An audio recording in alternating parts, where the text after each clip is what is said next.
Soul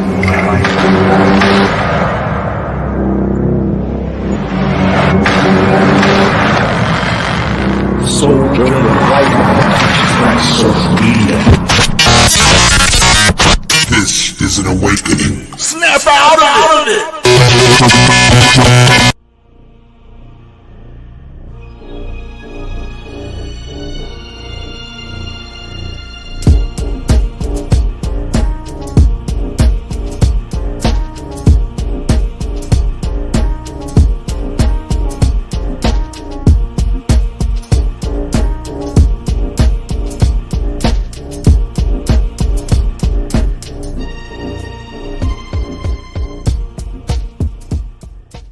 The light dome.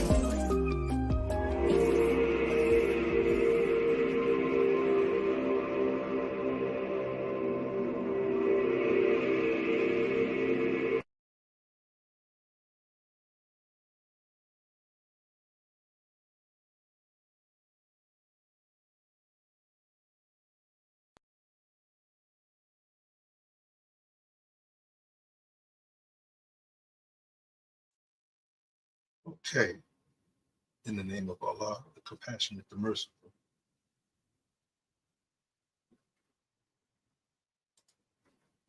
Yes, indeed. We're back again. This is your brother Abdul Wadud, aka Questman, coming at you live. Soul Journey of Life, conscious social media. And I'd like to begin by greeting you by saying, Assalamu alaikum, Hotep, peace and blessings, Shalom. Welcome to our content this evening. Give me a second here. I was stirring up my coffee just at the end there. There we go. It's been quite a busy week for me on so many levels. From health to wellness to, family situations and just trying to get everything lined up in an order in my own life, that it's caused me to have to postpone last week's presentation and then even a makeup day. I wasn't able to attend either one. You might hear my voice sounding a little bit different. That's because I've had to adjust to my dental treatment that's recently occurred. And so it's got my voice sounding a little rough and even some soreness in the cheekbones. But your brother is okay. And I'm feeling a bit better. So we're ready to get back into what we do here. Stay conscious, stay awake, stay, clear-minded, stay alert, stay knowledgeable, stay intelligent, stay informed, stay on code, stay on our square, with the objective of moving forward strategically, right? So a lot's been going on in the world, and locally and abroad, and it often makes me wonder, like, man, is this really the place for where conscious individuals or people who strive to be connected with who they are, with their higher power, who strive to be righteous? Is this the environment that caters to that? And it seems more and more so that the world we live in is getting more and more distant from that. You understand? And like you will meet people that it seems to me is more common to meet a person that's caught up in the world, rather than the reality of life, of being, of just what all that means. And maybe it might make you feel, you might find yourself in a more isolated or what I like to call unwilling antisocial predicament. And I find myself in that I'm not an antisocial person, but I'm a person that likes to socialize with people that reflect, you understand, that have something valuable to talk about that actually matters in the sense of, the nature of being and existing. Outside of that, it's hard for me to grab a hold of a conversation. Now, don't get me wrong, I might talk about the ball game or who's on the radio or something like that, but what's on the menu, because I like to eat something I've been getting the ropes of control of. But at the end of the day, I like to talk about, when I do conversate, I like it to be something that matters in the long term, in the long run. So it's hard for me to get a hold of conversation or to get into conversations that I don't feel that element is there. So it pushes me into like a situation where it's like, man, in some ways it makes me not feel like conversating. You understand? Because I feel like, well, what I have to say might, it will go through one ear, not the other. It'd be a waste of time, or perhaps the person might not, understand where I'm coming from. So, and this tends to be what could happen in today's time. The focuses are on. I mean, we've got so many things, from mysterious drones to P. Diddy and incarceration. So many things that catch your attention. Fear of war, fear of this, and then the state, the mental state where we live as it is right now. You understand? Just the more and more, the increasingly more common way that people are that you encounter are thinking, where they're speaking in support of a lot of things that a significant number of us believe to be ignorant and what do I say, unrighteous, even immoral. These ways, these ideas are becoming more and more dominant in the mindsets or in the conversation circles that you find. And you walk in and you hear some of the kinds of talk that are so more open, so more bold, so more in everyday circles of conversation. It makes you feel kind of like an outsider. Like if I use the word, like if I say the word marriage, that's a strange term in today's time. That's a term that in the old, not even in the old times, but just some years ago, that was a complimentary thing to say. We just got married, or so and so just got married. Oh, really? Oh, congratulations. Things like that. But now, you might even get the vibe from some like, well, why would you do that? Oh, brother, man, you don't hung yourself. All these concepts, these comments that you get that show something about the nature of the times. So, peace and blessings to those who are tuning in now. And sometimes it's good to kind of be in like a hermit type state of being, because at the end of the day, if when you're in that type of scenario, you get more time to self-reflect. Because to be honest with you, I don't want to be wrong with my fellow brother or sister, and I don't want to be wrong with myself. And I would even like to say I don't want to be wrong in the presence of the Most High. You understand? I would like there to be some cohesion in that. And at the end of the day, I would rather be satisfied in the presence of the Most High. You understand? That's just my position. And I'm saying these terms, take it however that those words mean to you. Most High, higher power. I know our languages are so, even though we're speaking this quote unquote English language, our concepts, our definitions vary these days. So, yeah, I've gotten some work done on the mouthpiece and whatnot going on here. So it's taking me some getting used to, but I didn't want to go through a third day of canceling, one of these presentations. So here I am to do it, get the job done. But yeah, my point is that there's so many things occupying our attention. Some of them have a valid place. Some of them are things we probably should be, or definitely should be concerned about, because a lot of it has to do with our fate. You understand? And I feel, as I've said in conversations before, I don't think that many of us are mentally ready for the type of conditions that are potentially upon us. Mentally, spiritually, you name it. I just don't feel like we are where we should be, and that those who are a minority.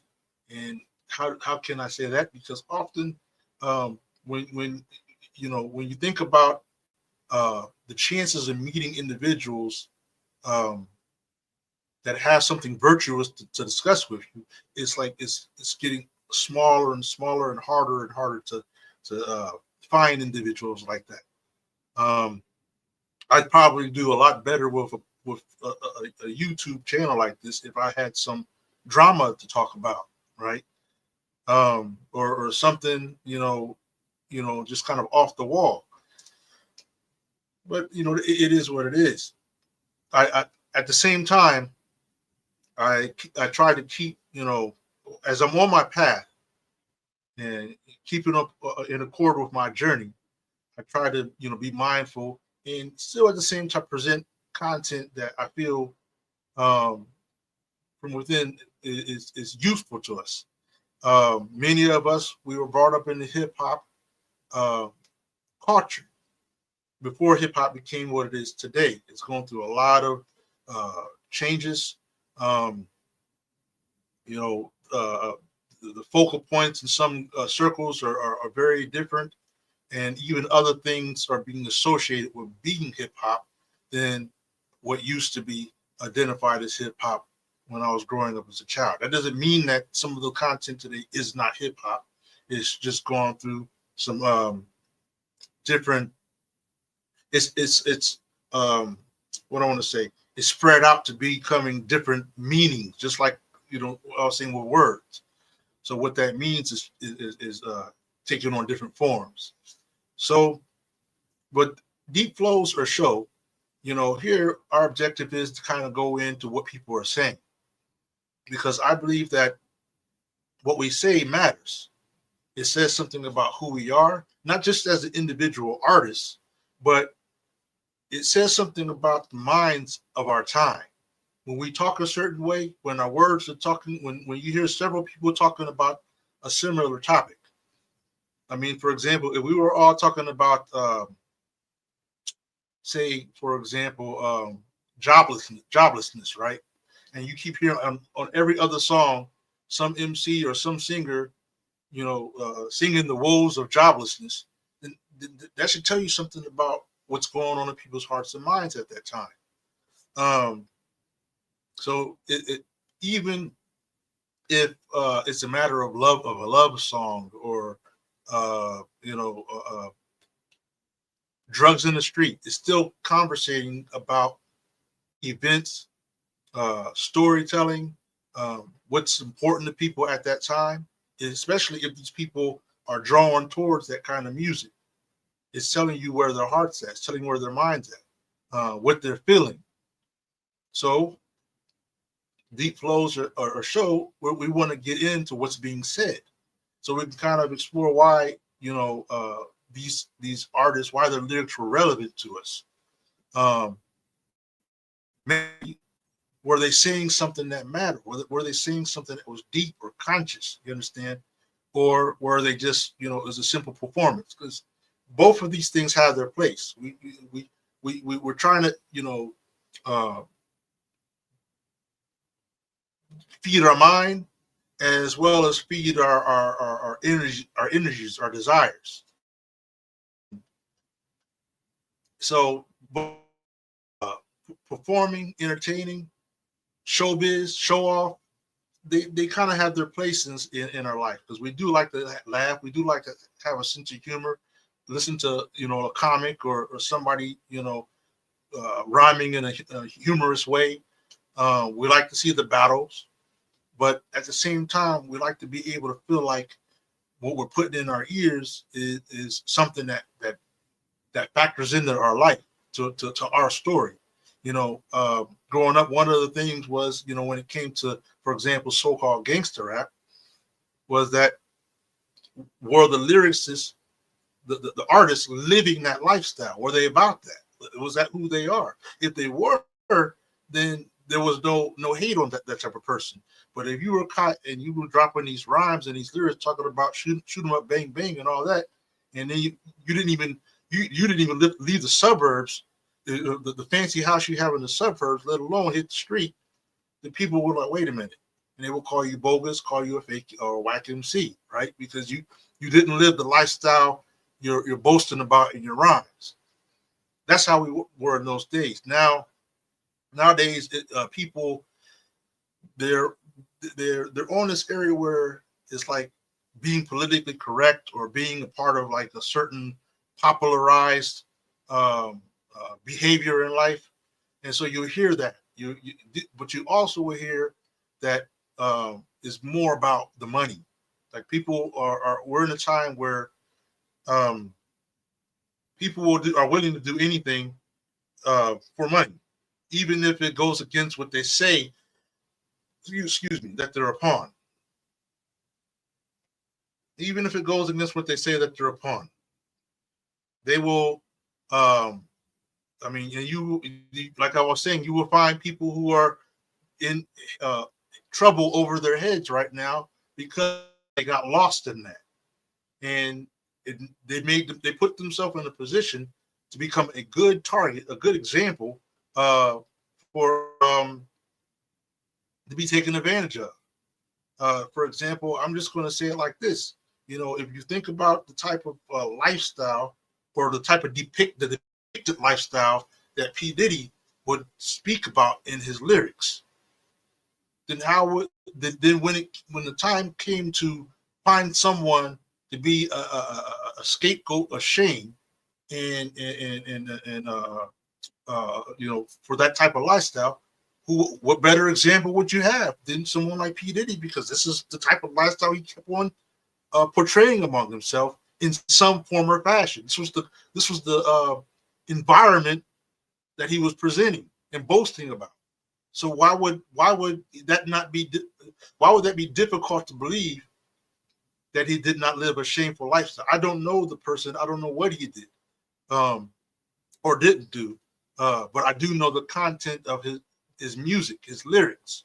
I do know what he was trying to portray in his music videos, and so it becomes easy to paint a picture of someone like that, right? If you want to make an ill accusation against such a person. The old saying, you know them by their fruits, right? That's a scriptural saying. You know them by their fruits. If I kept talking to you about, how many ladies I've been with and how, was playing, I'm a player and all this, what kind of picture are you going to paint about me? So if an enemy of mine has an issue with me and wants to find a way to get at me, they've got enough resources, because I've already portrayed myself in a way that's not holistic, that's not upright, that's not unifying, that's not righteous. So it's easy for me. I've given them all kinds of tools to shame me and blame me with. And again, I'm not saying that this brother did any of these things, but you have to ask yourself, did he put himself in that? Did he paint this picture or present himself in a way that it's not difficult to perceive such imagery? You understand? I believe that a person should be able to have the right to defend themselves, and prove whether or not they're innocent or not. That's the matter of time for that type of scenario. But for me, I always feel like I'm gonna stand for my people in general. What does that mean? That doesn't mean I'm standing for you when you're doing something wrong. You're doing something wrong. It means that it's in house. That if there was an issue, that the context of it is to be dealt with. I would never send you off to the wolves. In other words, just because, if it's in my own house, we got to figure this out here and now. We got to deal with this right amongst ourselves.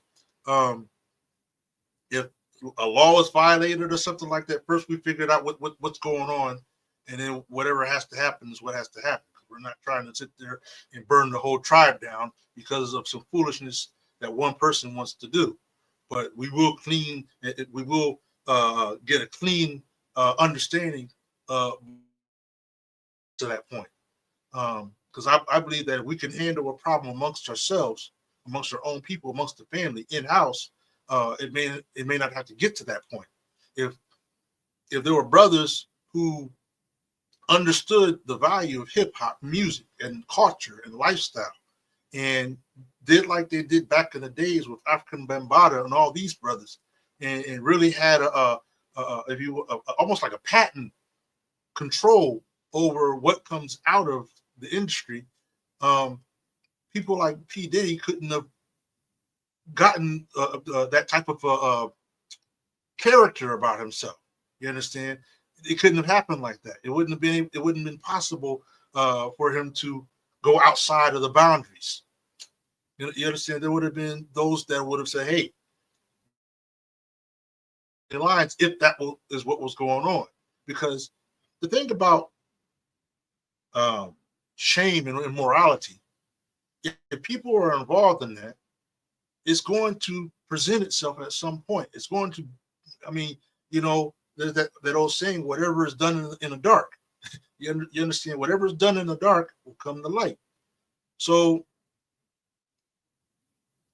there is a prophetic lesson that I learned, that he said, avoid suspicion, avoid doing things that could bring about suspicion.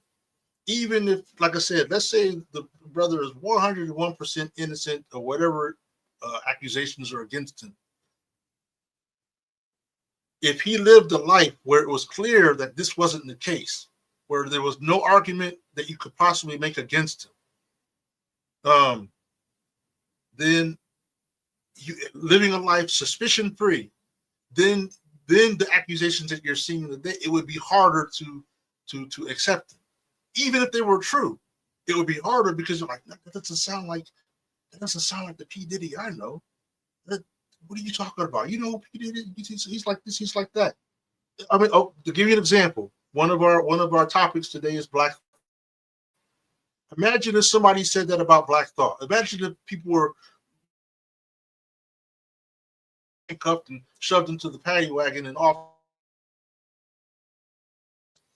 that are on P. Diddy. Imagine they were on Black Thought, God forbid, right? You would have a hard time believing that. Why? Because from what you see of the character of Black Thought, it doesn't fit the script. It doesn't fit that. It doesn't fit. You're like, that's not something Black Thought would do. So that's what I'm saying, is that, we need to be mindful of our presentation in public, and to be mindful of other, and we need to really grab a hold of the reins of what is produced from us as a people, and start, really, they talk about patrolling the streets or whatnot, self-policing and stuff. Well, self-policing isn't just about protecting, innocent folk from guns on the street, but self-policing is also about controlling illness or ignorance that comes from amongst us, that can hurt us, that can hurt our neighbors, that can hurt our family, because somebody wants to do something ignorant for money. You understand? They get so much money that they feel like they're, able to do anything, even if it's immoral or unrighteous. Another thing that people, for some reason, are getting distant from is righteousness.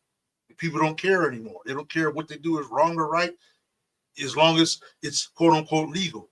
Well, let me give you a news flash. Not everything that's legal in the land is right in the land. So hopefully you guys were able to hear me. And if so, you don't mind putting a one in the chat. Let me see here. I'm gonna just do a little sound check for my own. Okay, I can hear myself on this. So let's I just wanted to share that because if somebody asks me, do I have a position specifically concerning like those type of events? Because I see the videos, I see the podcast about stuff like this. But for me, it's an in-house thing. Right here, all I can give you is things that we should learn from this to be mindful about, especially if you're an artist, if you're a hip hop artist. We need to think about what we put forth. It makes me think of the individual named 6ix9ine, and then when you look at the character of 6ix9ine, and then then why he's arrested and all these kind of things, they actually match. You understand? You don't have a hard time that yeah, he's probably the type of person to do what he's being convicted of or what he's being charged of. He's probably about that. And even when you would hear him talk, he doesn't give you any reason to doubt. But here, Puff Daddy is P. Diddy is putting himself where he's basically, his stance is innocent. He's putting himself as an innocent person. Okay, let's have that, right? He says he's innocent. Well, let's hear how you're innocent. That's what justice is supposed to be about. Someone says they're innocent, you got to hear them and see, well, what makes you innocent? Explain. Because all this that they're coming at you with, we need you to explain how you're innocent from this. But in the case, if 6ix9ine came with the same claim, I'm innocent, you would have a harder time to believe. But he didn't necessarily come that way. That you see P. Diddy coming, where this shouldn't even be happening. But the character that you were presenting to the public, what was the behaviors that you were presenting to the public, and what was the content and context of the words you had to say when you would perform your songs. I'm not talking about whether he's a talented person or not. For me, in my opinion, I think his talent had a certain place, but I think it was more about the money. I think he saw a niche and jumped right in onto it and rode and benefited from riding the wave. Perhaps he was a business-minded person and knew how to take advantage of the niche of hip hop that he was able to take advantage of in marketing sense of the terms.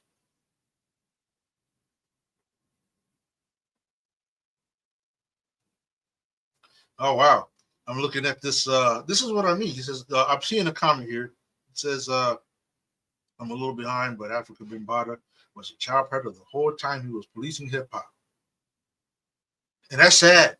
If there's any truth in that, because like I said, we hear these things and not really, I don't know the ins and out of that either. So I might be with you as far as being a little bit behind, but even that. Let's say that's the case. Let's say he's frontiering the his time of the era of hip hop. You understand? Any leader can be checked and brought down low and replaced, but it's in house. It's in house. We handle it. If let's say he's doing these things, it's the family that comes together and says, "Look, we see what you're doing. We know what you're doing. And we need to, hold you to account. And we still want to keep our operations going. In other words, we still want to keep the reins and control of what is ours. But now we need to look for somebody else who can hold the spot so that things can keep on going. You don't take this person down and then tear the whole thing down because that person committed a crime. He committed a crime. He's held to account, but the show must go on. You understand? The house must stand together. You check what needs to be checked. You understand? But you don't tear down the entire house. I hope you're understanding what I'm saying. I can believe what Jaguar Wright was saying about what the Roots were doing to women back in the days. I'm from those stomping grounds, so I can believe it. Oh, this.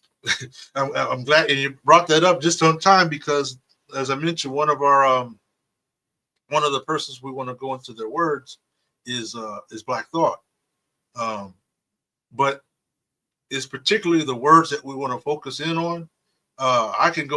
We can go all day long about these background checks, and they have a valid place because this isn't something you want to hear about lyricists or artists that were looked upon as what I want to say as deep brothers and sisters. In fact, two out of the ones that I know for sure has that type of description of themselves. You understand? People have seen them as being deep brothers and sisters about that cause, about the business, about the people. You understand? But what I can say is this. I imagine if you look hard enough, you'll find dirt about any among the artists that are out there. You'll find you can dig up some type of dirt or something that they were going through. But what I would ask is, how are they today? Have they continued that legacy of filth and immorality or whatever the case may be? Or do you see them as someone that's trying to make a difference? Like, I'll give you an example, and I'm going to be called at this point is Yasin Bey. From the last that I had heard regarding him, he was trying to make a difference with his own personal life. It was more or less distancing himself from the mainstream and all the drama that might revolve around that. I don't know what the updates are regarding him now, and maybe that's a good thing because sometimes, you want to get away from the popularity and fame and be a human again. Sometimes people get so famous, so elevated and puffed up, no pun intended, that they forget what it's like to be a human, to what it's like to live a real life. And if they don't have that rush of fanfare and paparazzi and all that stuff surrounding them every day, some of them lose their mind. So, that's just, it is what it is. I'm going to drop a song real quick. Then when I come back, we are going to try to get into what we came to get into. And that is the deep flows or show of the three named artists that we have presented. Lauryn Hill, Future, and Black Thought. So stay tuned. This is your brother Questman, aka Abdul Dude, Deep Thought Radio.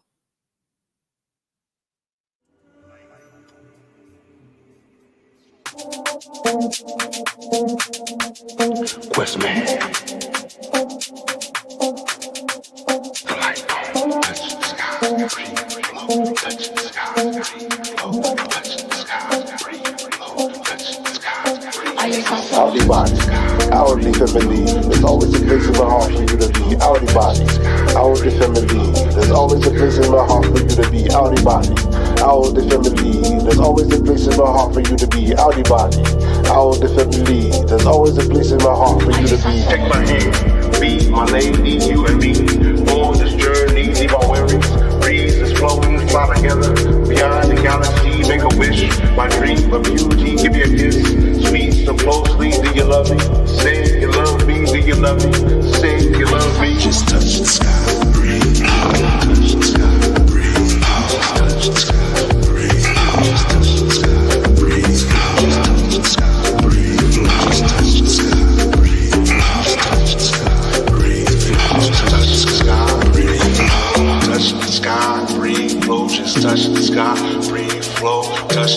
sky, touch the sky, just touch the sky. Breathe, flow, just touch the sky. Breathe, flow, just touch the sky. Breathe, flow, just touch the sky, touch the sky. Y'all ain't ready for me. Take my hand, be my lady, you and me. On this journey, leave our worries. Breeze is flowing, fly together. Beyond the galaxy, make a wish. My dream of beauty, give me a kiss. Sweet so closely, do you love me? Say you love me, do you love me? Say you love me. Just touch the sky, breathe, flow, touch the sky, breathe, flow, touch the sky, breathe, flow, just touch the sky, breathe, flow, just touch the sky, breathe, flow, just touch the sky, breathe, flow, just touch the sky, breathe, flow, just touch the sky, breathe, flow.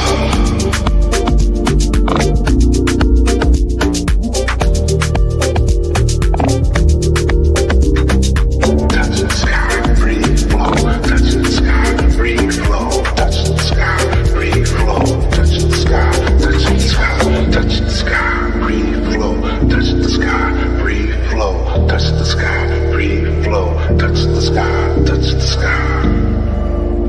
Questman.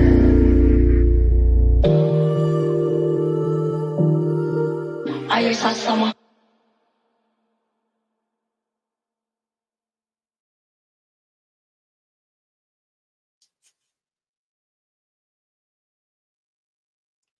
Yes, indeed. Okay, so we're back and ready to get into Deep Flows, our show. And let's see. I'm just checking the commentary here. Yeah, I do think that in the States there is a conflict of interest in that shows itself in the relationships between men and women. And I think that is not by accident. You understand? I think that because the nature of the society that's been pushed by the powers that be, this is in the interest of that there be a rift between the relationship between men and women, particularly so-called melanated, so-called black men and women in the United States.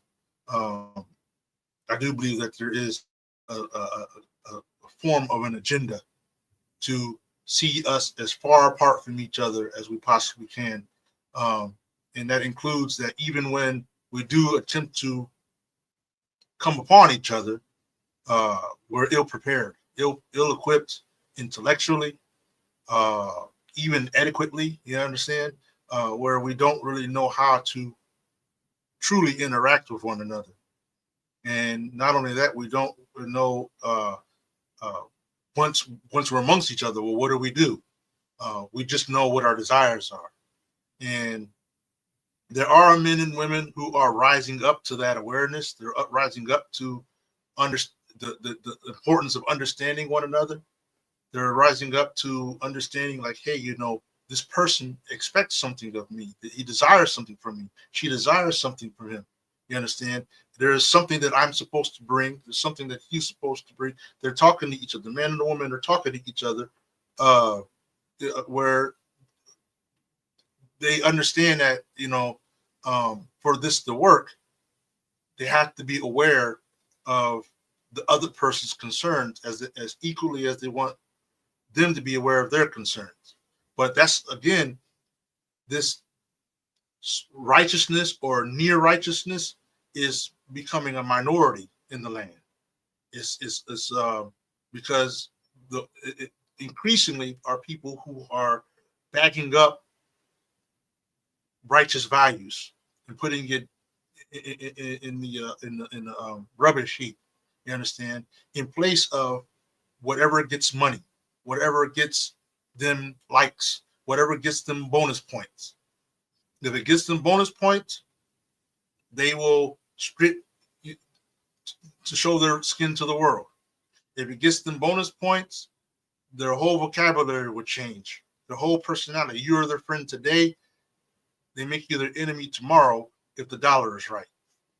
So it's more we're more at risk of something like that. And so it's not a surprise to me that the features of division even show up in the nature of relationships between uh, our black brother and black sister. But I think that is something that will only be resolved uh, when we start seeing each other in each other. When we start recognizing that what hurts one, start seeing that, hey, um, the pain that that person who's of me suffers should hurt me as well. I should be concerned when I see, someone dealt with unjustly. So, or handled in a way that is not lawful or proper. You understand? So here we are. You see behind me here. Hopefully, you can see the words. I'm not sure if you can or not. I got this banner that's still stuck there. There we go. By the way, while I'm at it, be sure to like, share, and subscribe. Also, if you would be so kind, why don't you take an opportunity when we have some of these breaks to sign up with Soul Journey of Life, conscious social media, because it's there that I would like to be able to entertain these conversations and it comfort of our own on our own platform, our own environment, journey of life. Oftentimes, you find that these bigger platforms are so concerned about being politically correct or whatnot that you get censored for saying normal, ordinary things. Find that you could talk about a black cat and it'd be. I know because I did. I remember posting a picture of a black cat that was fighting another cat, and it had nothing to do with race or anything. It just happened to be a black cat fighting another cat, a multicolored cat. And because that I put that, it was censored for no other reason, for no content, no context, just a black cat fighting a white, not a white cat, but a multicolored cat. So, Soul Journey of Life is here for a conscious community, a community that wants to be able to say what they want to say, but at the same time, they know that they'll be respected because they know that their thoughts are coming from a genuine place. So I would encourage you, let me put it back here. I would encourage you to, sign up to the platform. It makes it possible for you to talk, chat, video chat, private messaging, private video chat, private, voice messaging. All that is possible there, as well as a community. There's also a place where the whole community can talk all together. Create your groups. You can do that as well. There's also something that I find to be my favorite thing, and we're going to experience some of it today in our course of talking about these artists, and that's where there's a variety of AI villagers that have different ways or different methods of communicating to you, and either if it be for advice or just oddly enough, a conversation. That's also possible on souljourneyoflife.org. So sign up and let's break bread there every now and then. Now, you see behind me, this is the first at bat is Lauryn Hill. And I'm going to build on from a position of direct, my personal experience of listening to Lauryn Hill's content growing up in my, hip hop, or what have you. Many of you know that Lauryn Hill was one of the members of the Fugees. That was Wyclef and can't even think of his name right now.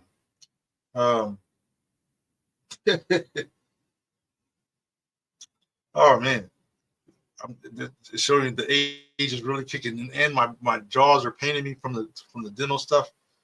Pras. Anyway, Wyclef and Pras and Lauryn Hill, they formed through the Fugees, right? And for me, that was like a banging group. They were, I mean, you know, it's like you couldn't go anywhere without hearing one of their songs because they were so good, both on a mainstream level and in many ways, respect high and low. Um, but as you know, that time goes on, things happen, people they take their different paths, and Lauryn Hill was no exception. In fact, not only did she take her path, she went through so many different experiences in her own life, from what I understand, that it really affected, a lot of her views, a lot of her just the way she sees the world. So you can do your work and look up on Lauryn Hill at your time. But here we want to get in this song, one of the songs that I used to hear all the time, "Ready or Not." Um, and this one, I like the song. I think this song and the collab that she did with Nas, um, I think those are some of my favorite songs that she's done. Uh, I enjoy "Killing Me Softly" because for me it was a very uh, faithful remake of the song from its original artist. It was showing Lauryn Hill's own talent and own skills, but at the same time she was staying faithful to the script. So here we are. It says the Fuji's second biggest hit, and by the way, I'm I'm reading these. I'm sourcing these from Genius.com. So if you ever feel like looking up lyrics of some of the artists, they've got a whole archive of lyrics that you can if you're trying to figure out, hey, what did he say? What are they talking about? Go to Genius.com and you can kind of see. I've seen a few, but for the most part, it's breaking it down faithful enough to know what they were singing in the song. So, second biggest hit is an ominous warning to whack MCs. The song puts a hip hop spin on soul classic. Its chorus and bridge are an interpolation of the. Let's see what the reading more of. We'll go back up. Of the Delphonics 1968 hit, "Ready or Not, Here I Come, Can't Hide from Love." Okay, so we'll just leave it with that right now. So the first part of the song comes in with the chorus. Lauryn Hill and Wyclef. Wyclef, very talented artist, very lyrically skilled. Mm-hmm. They're coming in. "Ready or Not, Here I Come, You Can't Hide." And remember, our objective is to just kind of explore the depth of the song or the show of the song. If it's more showbiz, if it's more, meant for a conscious message. So, as they said already in the little introduction part, it was an ominous warning to whack MCs. See, that tells you something about the time, because in that time, a lot of people. This is what I was saying about when you get a common message that's across the board. It says something to you about what's going on in our minds at the time, right? And a lot of artists, the way they would present their self would be, I'm skilled. I've got all these skills. I'm bad. I rock the mic. You can't step to this, whatever. And then they would chant. They would call out, quote unquote, whack MCs. And oftentimes the whack MCs would be described as people who didn't keep it real, who were not honest on the mic, versus their lifestyle, or maybe they weren't talented enough to match what they boast about. So Wyclef and Lauryn Hill are saying, "Ready or Not, Here I Come, You Can't Hide." Saying that basically these artists, they like to hide behind a facade. They like to hide behind a gimmick. Gonna find you and take it slowly. Ready or not, here I come. You can't hide. Gonna find you and make you want me. That's an interesting flip. I forgot about that part, that line. I forgot about that line. Gonna find you and make you want me. So that puts an idea that, kind of makes you think of a dating call, like someone saying like, look, I'm looking for a person to be in a relationship, but they're evasive. You understand? They're trying. They want to run from this, maybe because they're afraid or because they don't know what they're going to get into. Whatever. Let's see what the verse says. Sir Wyclef, Jean, and Lauryn Hill. Now that I escape, sleep, walk, awake. Or I have to pause sometimes, even as highlight. Now that I escape, sleep, walk, awake. Escape from what? Escape from a previous relationship or a previous encounter. I'm just going by the vibe from the hook that they started off with. Those who could not relate know the world ain't cake. I mean, there's nothing sweet. Ain't nothing sweet. Like what's his name? I think it was Ghostface that might have said something like that. Ain't nothing sweet. Ghostface or maybe Rekwan. I forget which one of those artists. They said that line. Ain't nothing sweet. Ain't nothing sweet. We gotta eat. That's what he said. If I could rule the world, there's a punchline thrown in there because she already did a song with that implied. I skipped a whole bunch of lines. Jail bars ain't golden gates. That's a warning. That's a warning because many of us think that a lot of these guys that boast and brag about, man, they put me in a joint, or did all these lyrics talking about landing them in prison like this is the road to paradise or something. They're telling you jail bars ain't golden gate. I mean, that's not the place to go. That's not the place to be. Those who fake, they break. Oftentimes, what they say, they go there, it breaks them down. Whatever toughness. I mean, I gotta use our brother again.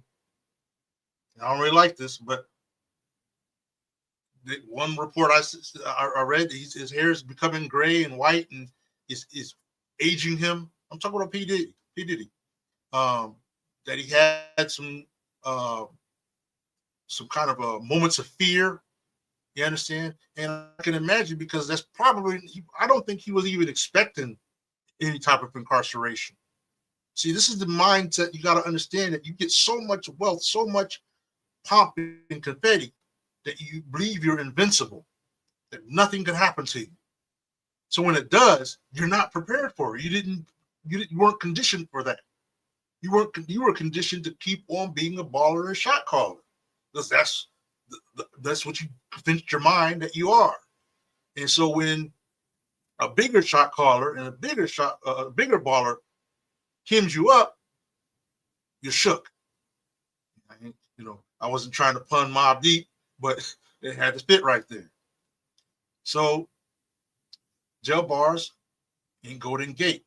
Those who fake, they break. They break because they weren't meant for that. That they weren't made for that kind of environment. They weren't made for that lifestyle. You understand that facade I was talking about. They hide behind this facade. So when it gets yanked away from them and the real them is now all there for all to see, they break.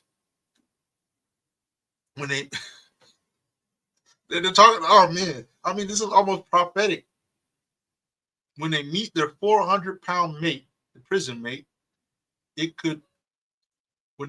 me say that in context. Jail bars ain't golden gates. Those who fake, they break when they meet their 400-pound mate. If I could rule the world, if I ruled the world, everyone would have a gun. In the ghetto, of course, and see, let me point out why that would be a valid position. Because we're in a world where or in a continent or country where somebody rolls up on you don't know if they're packing or not. And most of us, when we're walking about, many of us, not most, but many of us, we're not packing anything except for the old-fashioned guns. You understand? And so it makes the playing field kind of uneven when you think about it. And the thing is that because of that, the enemy often sees an advantage. You get pistol whipped, you get whatever in that type of scenario. But if everyone had a gun, and I'm not saying that everyone should have a gun, but if they did, it would be the same as if people had to depend on fist fighting. It's kind of an old Wild West type of a mentality, but at least the person knows that both people that are in this conflict are packing. So the risk of either of them going down is equal. Whereas in one person having something that another person doesn't, the risks are not equal. It's an unfair combat. Unfortunate, but these things are realities. So you could basically say that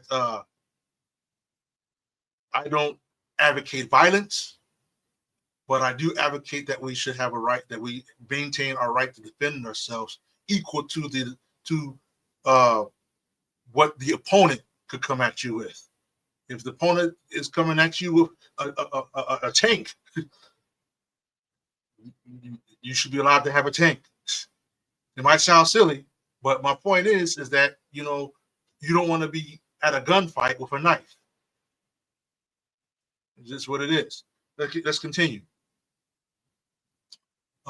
In the ghetto, of course, when giddy upping on their horse, I kick a rhyme, drinking moonshine. I pour a sip on the concrete for the deceased. He's giving you a ritual right there. Right there's a whole ritual, and it's tied up into the fact that he's already telling you that this is a hostile environment. It can go down. You see someone alive today, gone tomorrow, just that fast because of the hostility, the nature of the hostile environment.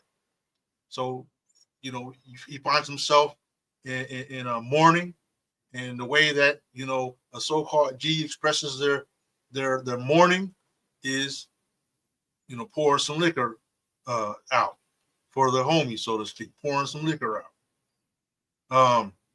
That's that way of that they do, but I think many of us, whatever you are associated with, you have some way of expressing your sorrow for those who pass by. So I would say so far we've come across there's some depth to what these artists are saying, what Lauryn and Wyclef are saying here. There's some depth. It's not just it might sound kind of rugged in certain areas, but when you really think about what they're saying, they're not encouraging you to be that they're not encouraging you to be fake. They're discouraging you, and one of the reasons because it's not going to land you any place sound. Anyway, but no, don't weep. Wyclef's in a state of sleep, thinking about the robbery that I did last week. Now here's something that I see some artists do for some reason, and this might match something out of his lifestyle, but if it did, why would you say it here on public wax? If that's the life you were living, why would you say it? If you didn't do that, then why would you say it? See, this is a cat trap, there's a mouse trap in this.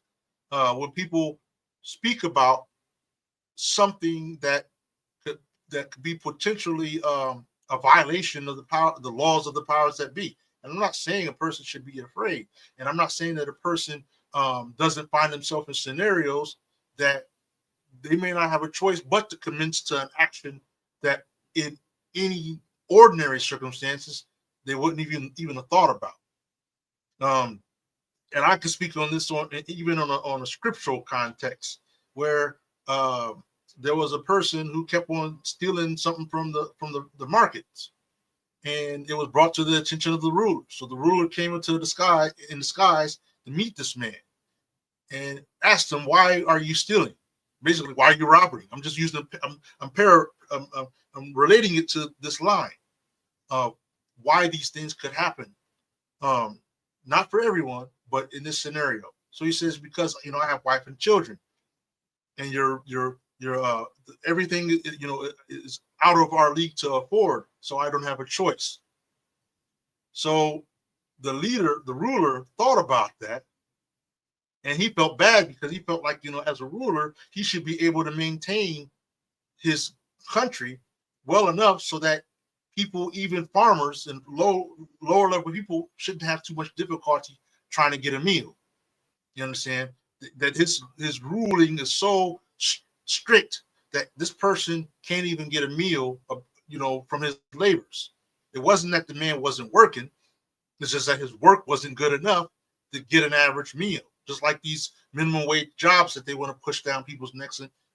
Anyway, I saw a minimum wage job for $15 an hour, and I'm thinking to myself, imagine you're a teen, because that's probably the only person who would chase after that, who's got to actually survive and rent an apartment or whatever. That's all he might not even, that wouldn't even cover renting an apartment. $15 an hour, when like a average apartment in like Ohio or Indiana is about $700 per month. 50. If you work that $15 an hour job, that's all you're going to do is pay your rent, and maybe, if you're lucky, a water bill or something. But think about of many of the young people today working those jobs. What do they want? They want the bling. They want the $15 an hour isn't going to do it. But all your friends are saying, this is the way you got it. This is the only way you can get the chick. This is the only way you can get this and get that. Man, I don't get this. $15 an hour. $15 an hour. What am I going to do? They get pressed. It's a cycle.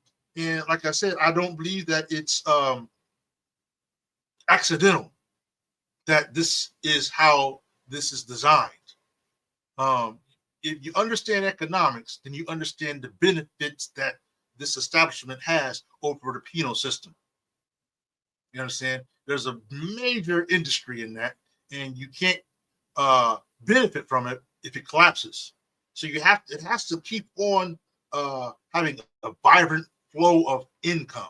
You understand? Incoming.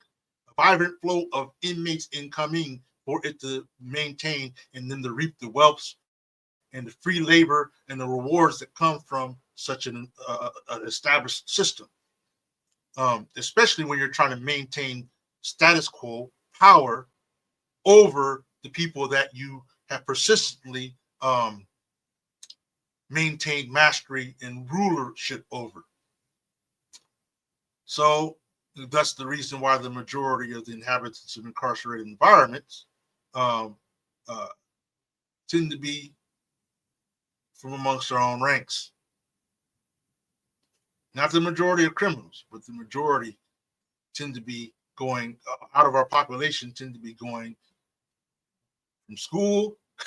Imagine that. Imagine you went to school, one of the check boxes that that's supposed to make you a good citizen, and you find yourself in prison.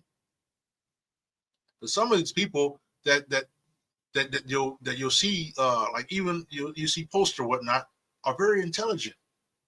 You say, well, why? How did he land in prison? What happened? Anyway, let's go. Thinking about the robbery that I did last week, money in the bag. Oh man, I just gotta go because I gotta go back to Redman we were talking about the last time. And if you remember, I'm trying to tell you that it's not by chance that a certain mindset is being promoted and propagated at a similar time. Redman was talking the same talk in the song. If you go back and see our video, our live last time, and when we were breaking down Redman, he was trying to hem somebody up too. He was plotting and scheming and chumping the dude out, took his cigarette out of his mouth, everything. Give me a light. I'm just saying, this was a common context that you would hear about in those days. And if you weren't doing about it this way, you were just going all in on Mike as a gangster rapper. So this was a common theme going on during this time, that if you were somebody who was representing a real business, he's thorough, he's honest, he's strong, he's on point, but he's thinking about robbing the robbery he did last week. Redman was robbing someone in that song. All I'm saying is this is what the words are saying.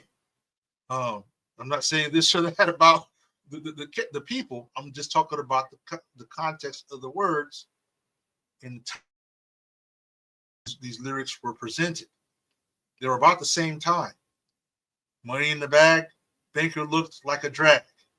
I want to play with the Pelicans from here to Baghdad. I don't know why I just have this feeling that he just kind of threw that rhyme in there because it rhymed.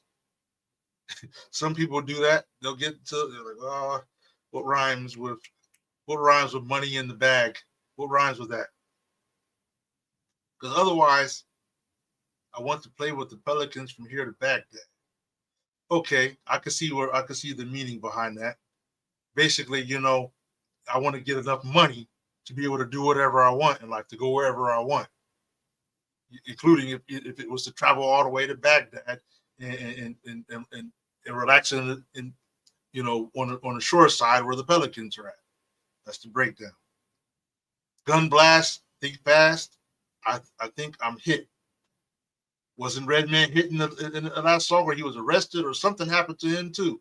My girl pinched my hips to see if I still exist. I'm just saying it's not a coincidence, family, that the messages of many of the popularized music in today's time, in those times, the content is the same. If you look at the messages, the lyrics of the artists today that are popularized, that are in the mainstream, their content is the same. The content's the same. Of people, of their peers of their time is what I'm talking about. They're not saying essentially what was said like in Wyclef's time or in Redman's time, but they're saying a common context of their time. So is that money chasing thing again? They're saying what is making the money in their time. These guys are saying what's making the money in their time. So you could assume that he had to say something, he had to speak on some kind of dirt. But understand the mindset that's putting on people who are taking any sound bites. I'm talking about young people growing up, taking any sound bites, trying to find a way to success. And every time they hear an artist, the only way the artist seems to make it on the charts is if he has at least a few lines talking about some dirt that he did to somebody else. He took his girl, or he took their money, or he, took their car, or whatever. I mean, am I the only one who's pattern in the songs of the respected genre, of the respected time? It says, my girl pinched my hips to see if I exist. I think not. I'll send a letter to my friends. A born again hooligan, only to be king again. The only way he would be a king again is if he was able to come out of this that he finds himself in. But this is something we also do. We take pride in our actions, irrespective of whether they were morally righteous or not. Imagine you could rob somebody and then think that gives you a badge of honor. Imagine if you could break up a married family because you want to perpetuate fornication and adultery, and that's a badge of honor. Does that make sense? So but this is what was this.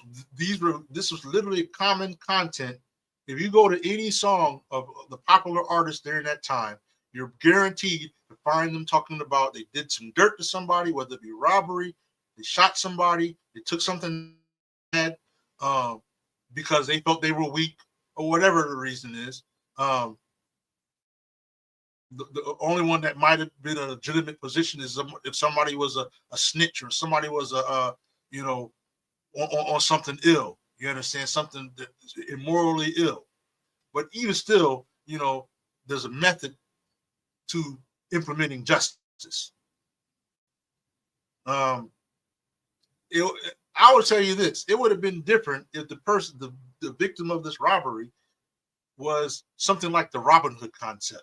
The rob to the rich, give to the poor. That would have changed the whole flow of this lyric, of this verse, because then you would say, okay, so he was about taking it to the man. But this context, it was just any random look. Thinking about the robbery I did last night, money in the bag, banker looked like a drag.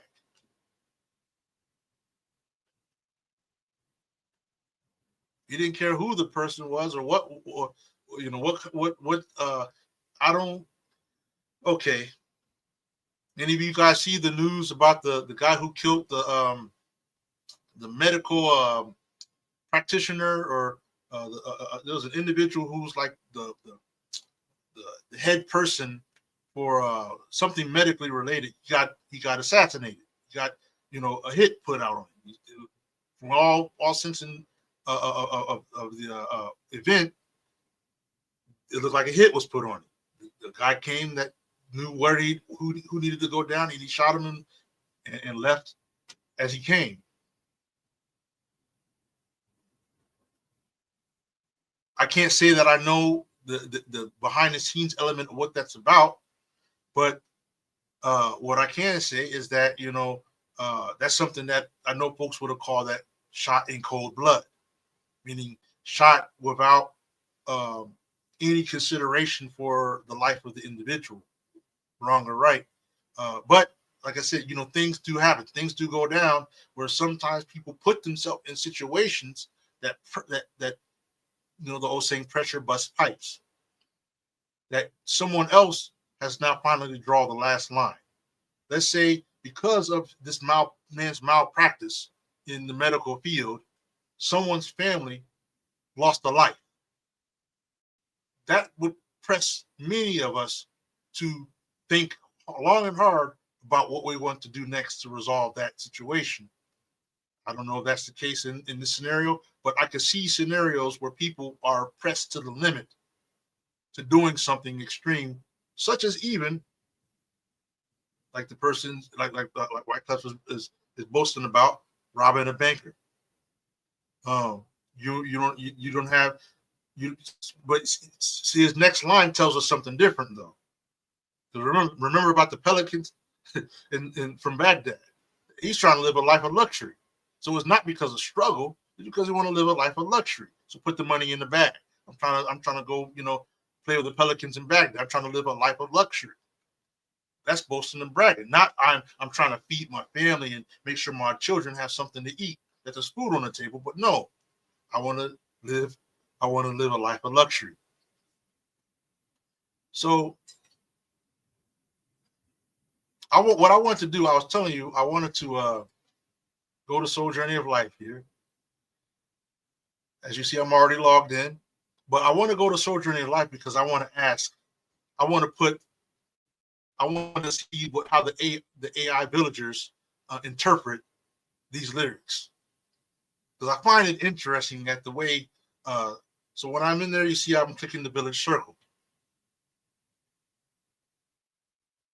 So we're in the village circle.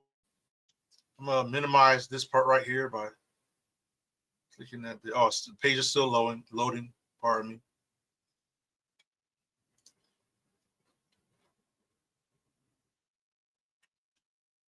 All right, let's minimize this side tab right here. And I'm trying to think of who. Look at these names here. And if any of you viewing right now have a suggested name of a villager that we should select, we're going to ask them to interpret the lyrics of that verse.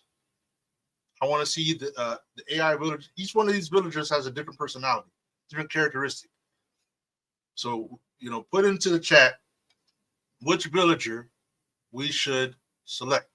Now, you give you a few seconds, and then I'm going to have to pick one so we can keep things going. But I'm kind of curious what the response was going to be. So, if you see here, we have Umoja, the village chief, Zuri, the wife of Umoja, Wapinzi, the son of Umoja, got a whole family here, Imani, the daughter of Umoja, Imam Abdul, brother of Umoja, Mama Layla, shopkeeper, the poor stranger, by the way, officer, Abdul, the policeman. I'm tempted. Sister Michaela, little Miriam, Jamal, the retired attorney at law, Khadija, stylish. We got to pick one. Pick one. Anybody I see at least 4 people viewing, so I'm interested in any one of you 4 viewers right now. It'd be nice if it was like 100 viewers, but it doesn't bother me. Pick one of these villagers. What villager are we going to ask to interpret that verse? We'll give you 25 more seconds.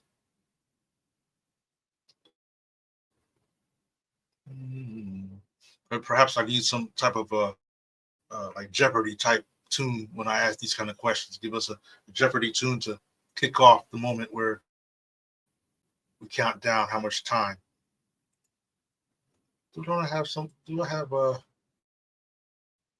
this right here? This little 30-second countdown.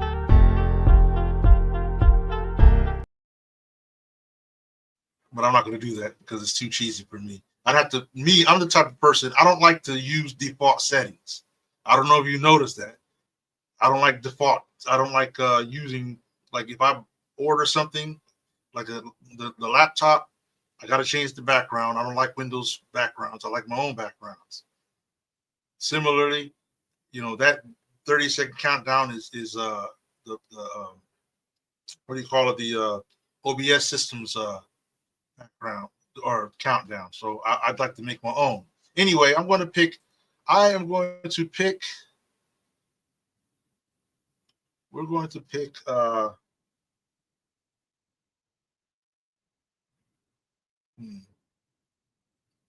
Okay, let's go with the officer.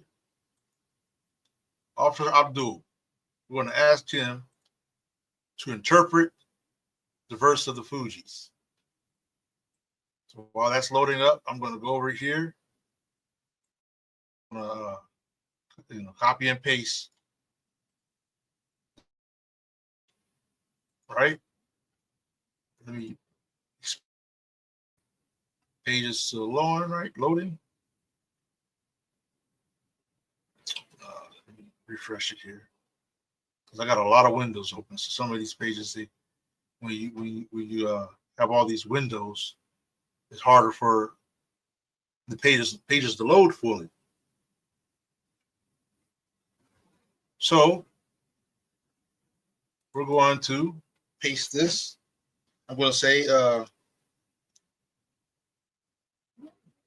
greetings, right? In fact, I do it like this, right? Greetings, officer. Would you mind interpreting the following lyrics? Please, like that, right? Be respectful. Then I paste the lyrics. In fact, I want to say who the lyrics are. Following lyrics of Wyclef and Lauryn Hill. I didn't put Clef.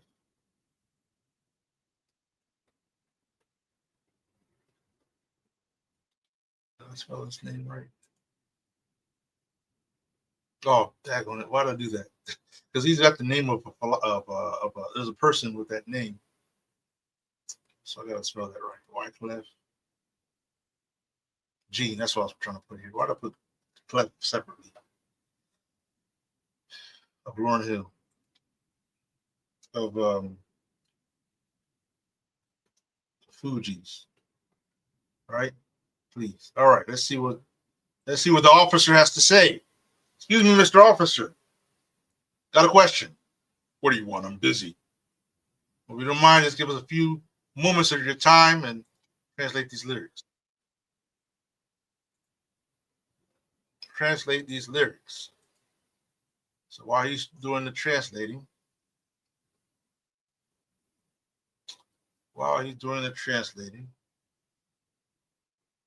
give me a second here. I noticed something. Somebody messaged me from the website. Somebody's in Sojourner Life messaging me. Anyway, and me, I get curious. Like, who's calling me? Anyway, let's see what the officer has to say. He's still typing. I figured he was. Actually, that's who messaged me was the officer. He's responding to my message, but he gave me a notification. Well,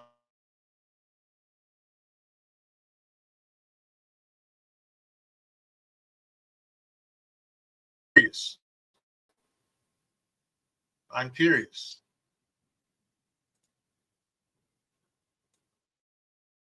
Here's what I am. Man, he's got a lot to say. These villagers when you ask them intense questions, they go in deep.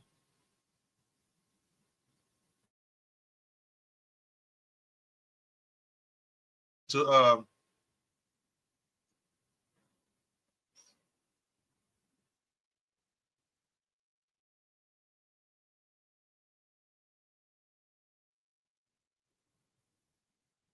okay, seemed like I had a little bit of a network issue there.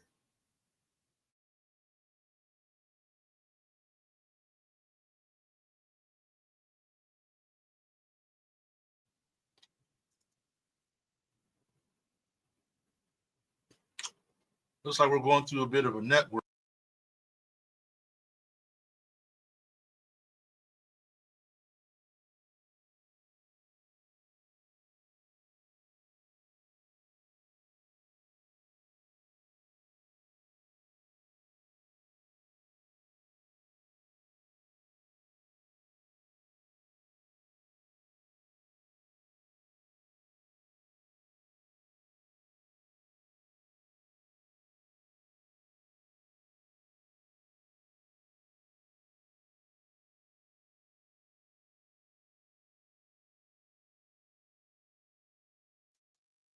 There we go. Looks like we have a bit of a network problem. My apologies for that. Hopefully, okay, so we were talking about the officer. So it looks like the officer has finished the response. And I think I've got to move out the window so you guys can see his response better. So let me go back here and move out and do like that. It's not quite how I intended. I don't know how well you'll be able to see that. I can enlarge the page. Hopefully that'll be a little better. And let's see what Officer Abdul has to say in response to my request to translate the lyrics. All right. It says, interpreting lyrics can often be subjective, but I can offer a straightforward analysis that stays consistent with law enforcement perspectives. Excuse me, please, Mr. Policeman, can you tell me, can you break down what this brother is saying on the mic here? Oh, yeah, that's insane. Anyway, focusing on the themes and messages rather than personal opinions. The lyrics you provided from Ready or Not by the Refugees seems to discuss themes of escape from oppression. Oh, okay. That's an interesting response. The harsh realities of poverty and the allure of crime as a means of a means out of economic hardship. I could see the artists convey a narrative that reflects on the consequences of criminal actions in the harsh environments that can drive these choices. I wonder how many of you guys agree with this so far, with the villager, the officer Abdul is saying about this. Be nice to know. The lines now that I escape, sleep, walk, awake could suggest a state of being aware and alert after having escaped from a difficult situation. Yeah. Often feeling like one is still dreaming. Those who could relate know the world ain't cake implies that those who have lived similar experiences understand that life is not easy or fair.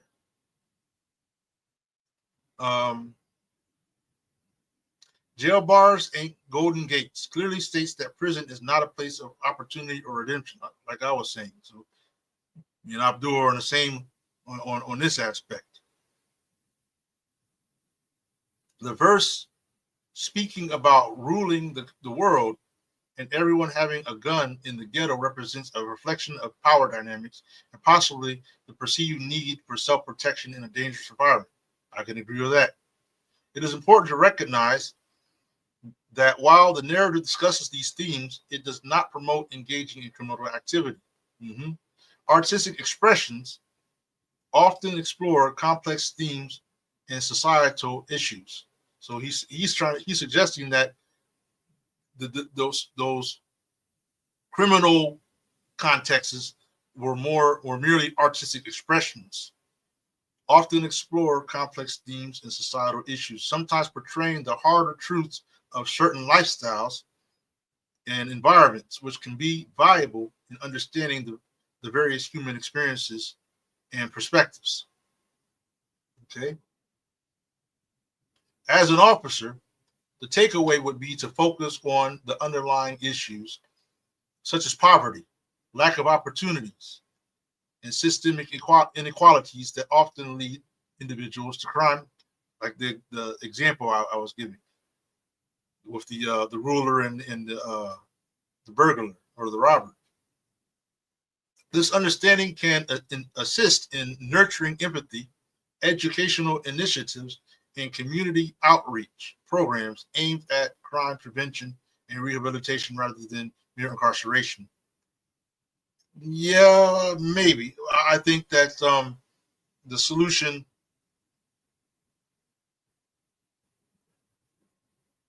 man, let me see here. Are we still online?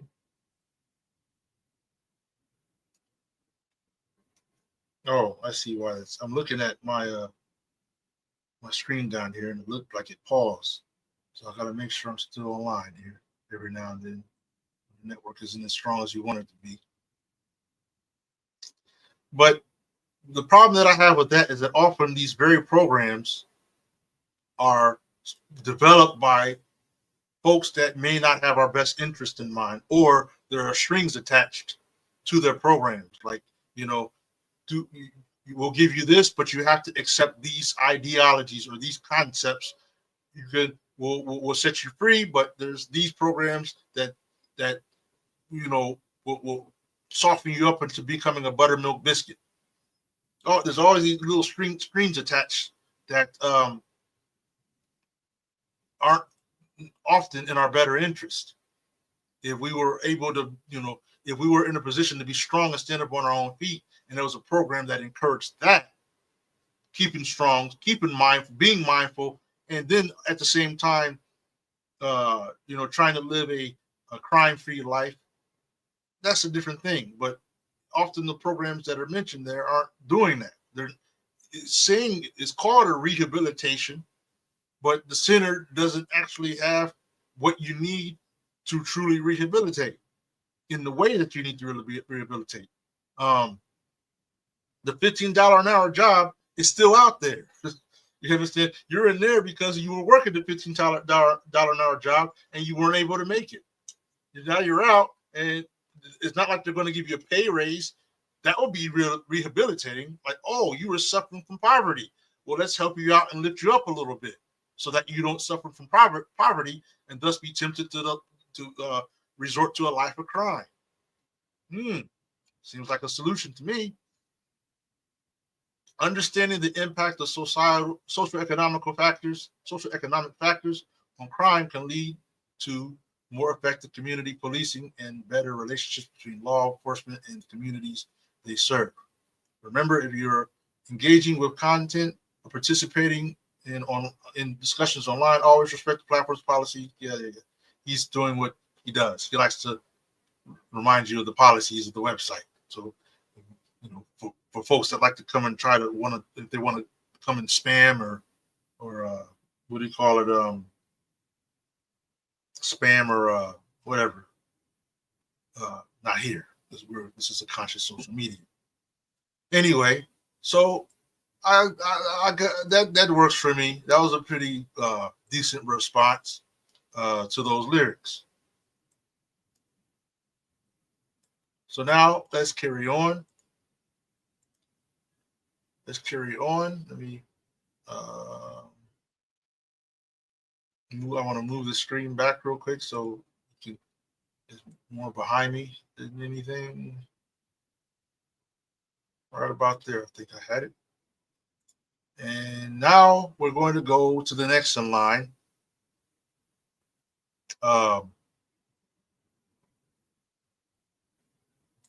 His Future. And I'm just going to let you know that I would like it if the suggestions of artists came from the viewers rather than me. Because when it comes from the viewers, then it's more direct and it involves your selection and makes it more interactive between you and me providing interpretation. But also, with that in mind as well, I would like to be able to have points where I can invite viewers, to join the panel, and we discuss this together because there may be views or points of view that I'm not seeing or noticing as I'm breaking it down. And sometimes a second opinion or a third opinion or more can make all the difference with breaking down what someone has said. I'm just looking at Future with this officer Goodyear, and I just got to reading a quote from an officer. So many coincidences going on right now, if there's a such thing. So in this case, we got Future. I went with the early songs I ever heard from him, and that's Turn on the Lights. So I figured, well, why don't we go in on that? One of the things that kind of made Future stand out to me was, he came in a time, or at least I started noticing him in a time when I was also hearing on the radio like Lil Wayne and individuals like that, right? And I'm the type of person that I like uniqueness in music. I don't, when I hear someone sound like someone else, just for no real reason, it annoys me. But to Future's credit, I didn't hear him. He didn't sound to me like a carbon copy of someone else. He sounded like that was he was trying to produce his own persona in his lyrics, his own style, if you would. Because, like, for example, you would hear Lil Wayne, and Lil Wayne's style. He's got his own way of delivering his lyrics. Then you would hear a bunch of other artists sounding just like Lil Wayne. And you're like, what? That sometimes it will confuse me. I'm thinking I'm hearing a song. Oh, that's another song from Lil Wayne. You look on the label, and it's what's the guy's name? Light skin. I can't think of his name right now. Drake. So I'm like, I thought that was Lil Wayne. Why do you sound like Lil Wayne? This is Drake. I'm just saying this is I'm an innocent observer telling you what it sounds like. But then when I heard the Future, I was like, okay, this sounds like a different artist. This is something different coming out in this time. So this was the song that caught my attention in that mind, because what I was listening to was more of not at that time. I wasn't really listening to the lyrics itself. I was listening to his way of harmonizing his lyrics, like how his presentation. You understand? Was somewhat interesting to me, because I could see he was wanting to be sort of creative with the way his sound came out. So let's go ahead and look into what he's talking about. So he starts off, I'm looking for her, I'm looking for her, I'm looking for her, I'm looking for her. He said he's kind of singing it. He's kind of delivering it in a melodious type of a manner, right? And I'm going to say this: while I'm saying this about Future and his deliverance or whatnot, it doesn't change my position or issue that I have with many of the artists of today's time, right? Doesn't change my position. I think that people, if you pay them enough money, they'll continue to produce content that may be counterproductive to the people that they are of or from. Think of it this way, because I don't think some of us understand what I'm saying. Think about a Somali community, right? Where the Somali community, they have a culture, they have a way of life that all Somalis that live in that community understand. So their culture makes it imperative. You're going to learn Somali. If you're going to learn anything, you're going to learn Arabic, and you're going to study the Quran, or you're going to eat. I can't think of the name of the food right now, but it's got the mushy bread and it's wrapped around and everything. But my point is that there's certain expectations for how you're brought up. So then let's say you got a renegade who's behaving a certain way, coming home late at night from clubs and whatnot. The family, the people, the tribe are going to have an issue with that, because this is outside of what we're about. I'm saying this would be the Somali perspective. This is outside of who we are as a people. And so the parents will be broken and hurt, and probably have something to say about the matter. Notwithstanding the fact that these days something like that is actually going on, and it's actually becoming more common amongst some communities. But my point is that because of the people having shared values, they see themselves in one another. They see themselves being represented. So when someone steps out of line, they're offended because you are me. You are whoever I am. So what you do, it ruins the reputation or the perspective of all of us as a people. But our problem is that we don't see ourselves in one another. We don't see that Future is who I am. We're a people. You understand? I'm not talking about our mindset. I'm talking about that what you do, what you put out there, if it is corrupt, or if it's promoting something corrupt, or if it's promoting something that's not in our better interest, that builds us up, that helps us to become restored, and helps us to repair the damage that's been done upon us throughout the years, then would that not be a bad representation of us and our culture?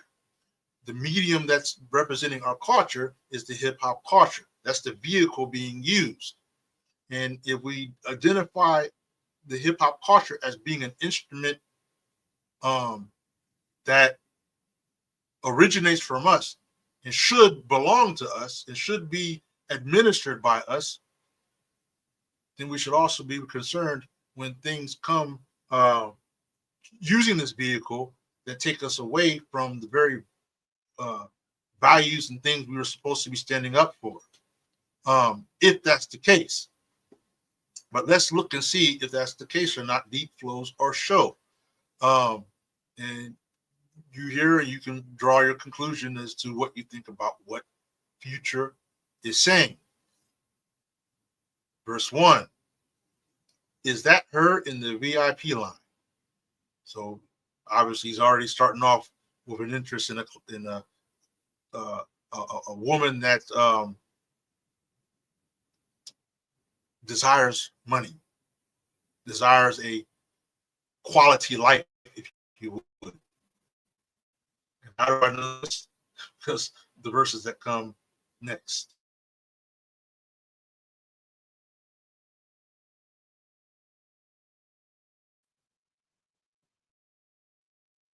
There we go, the network again.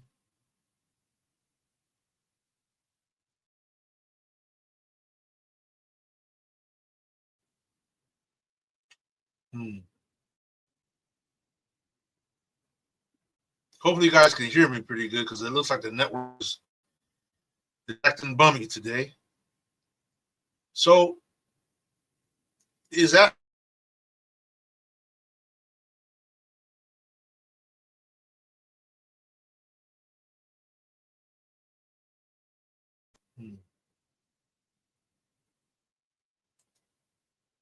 I was looking to see if I had my hotspot.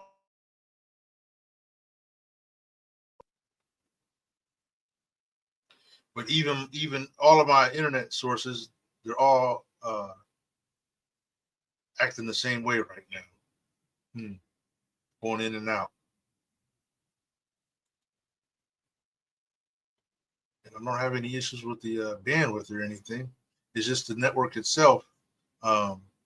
Sometimes when it gets stormy or whatnot, in this area anyway, it interferes with the network. And then again, there may be some other elements going on. But I don't want to sound like a conspirator, although there is truth in some conspiracies. But in any case, let's make our way through this. Is that her in the VIP line with the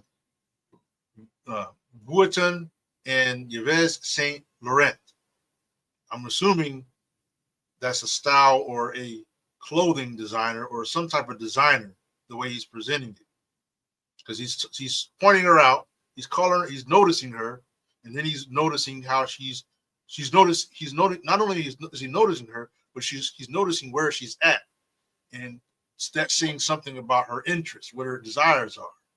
And then he notices what she's wearing. Then he's having her flashback. Used to drive in the Nissan, now she in a Beamer. So talking about a upper class quality of life going on there, wealthy type of a lifestyle. I don't want her because she's from the corner. There we go. That dirt. So he's remembering that she be on the corner. That means she's out there doing, quote unquote, making her money. And I heard the Beamer was a loaner. Somebody loaned her. It wasn't hers anyway. It was on loan. Her old man, the owner, wow, and don't even drink Coronas. Let's try it again. Her old man, the owner, and don't even drink Coronas. You got to remember, he's singing this, singing this in this way. What type of drink you want, bruh?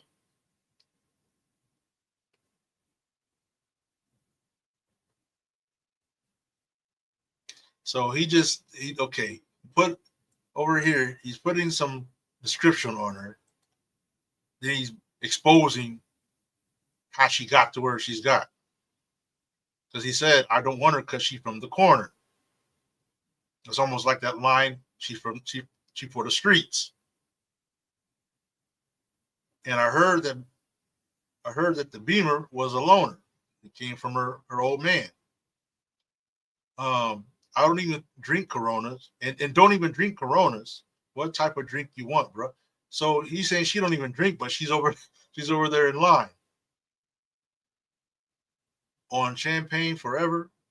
on dirty Sprite forever. So they're drinkers, alcohol. They get drunk.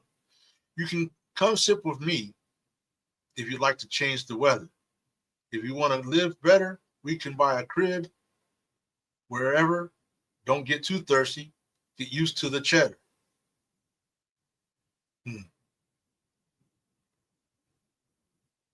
He's basically saying, I've got money, so that money's not an issue. Get used to it. Don't get too thirsty. It's almost like, because he's saying we could buy a crib, buy a house.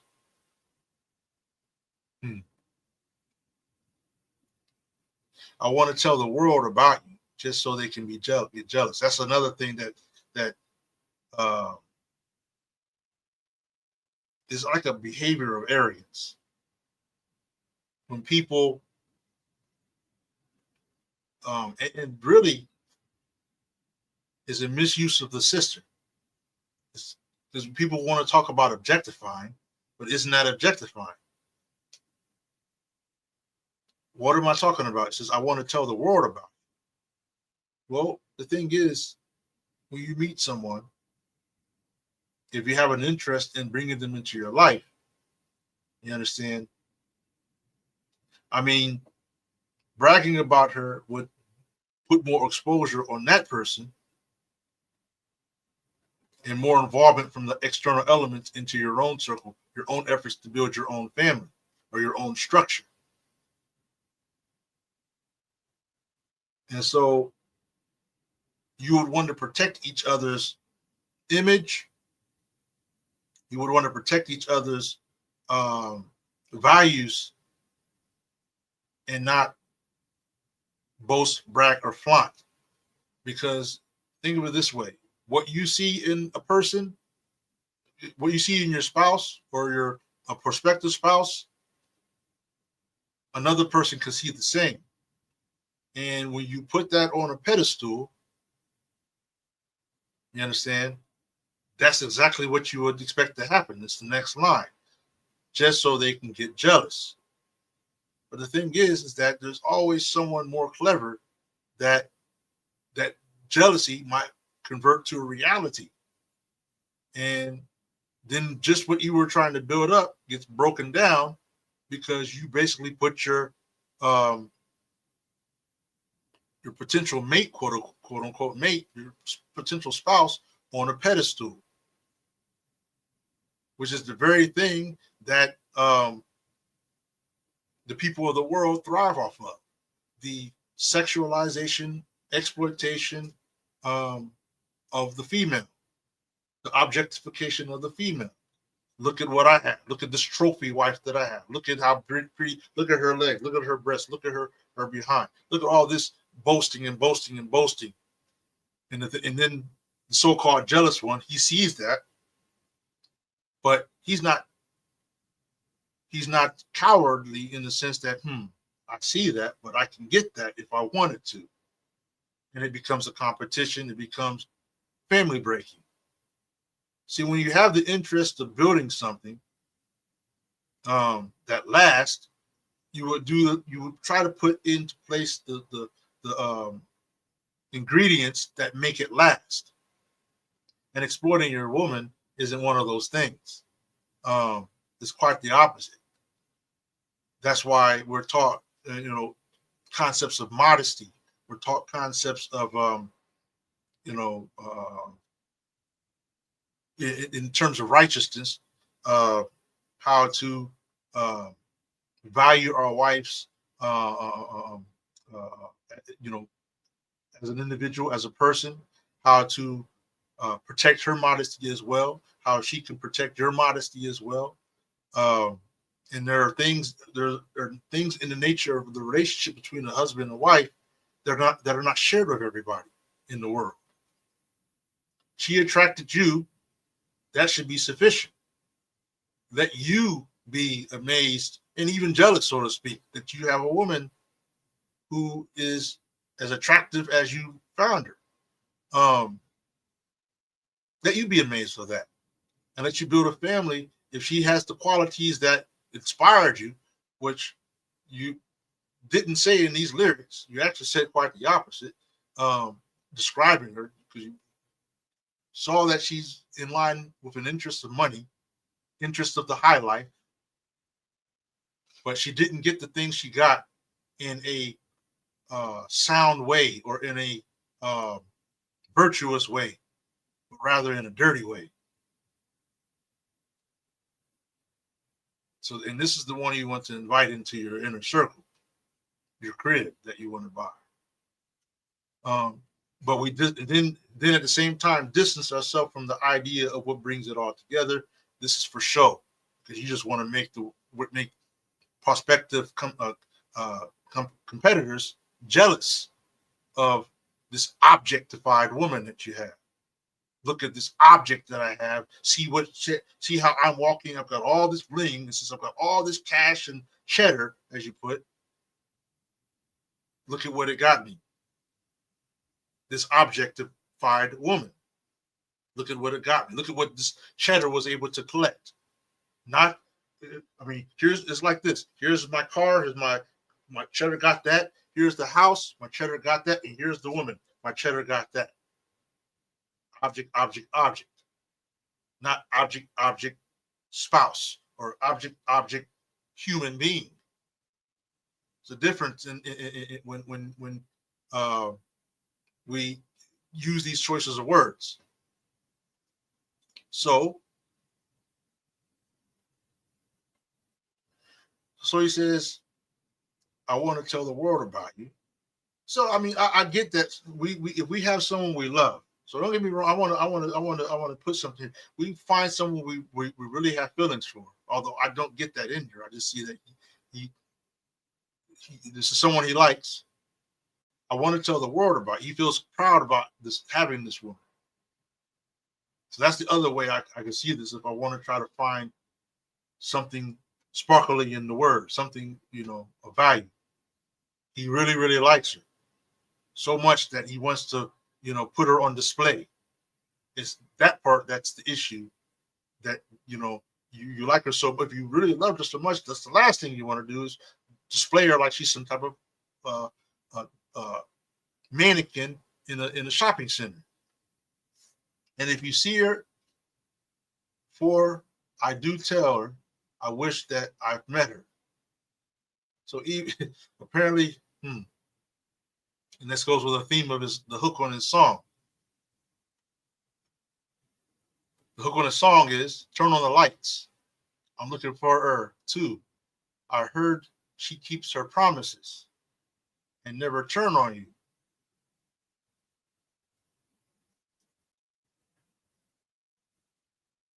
I mean, that in itself would seem to be a virtue. I heard she ain't going cheat, and she going never make no move. In other words, she's not going to mess around. So those are good qualities. That would be, to be honest with you, that would be respectable features in a woman. Even if she had some type of a dirty lifestyle or a dirty way to getting her money, you understand? And that's not something that I would encourage or recommend. But he's seeing something in her that he feels will hold him down, you understand, or will be something he can rely on. And he's saying that right here in the hook. I'm looking for her. She keeps her promises. She doesn't cheat.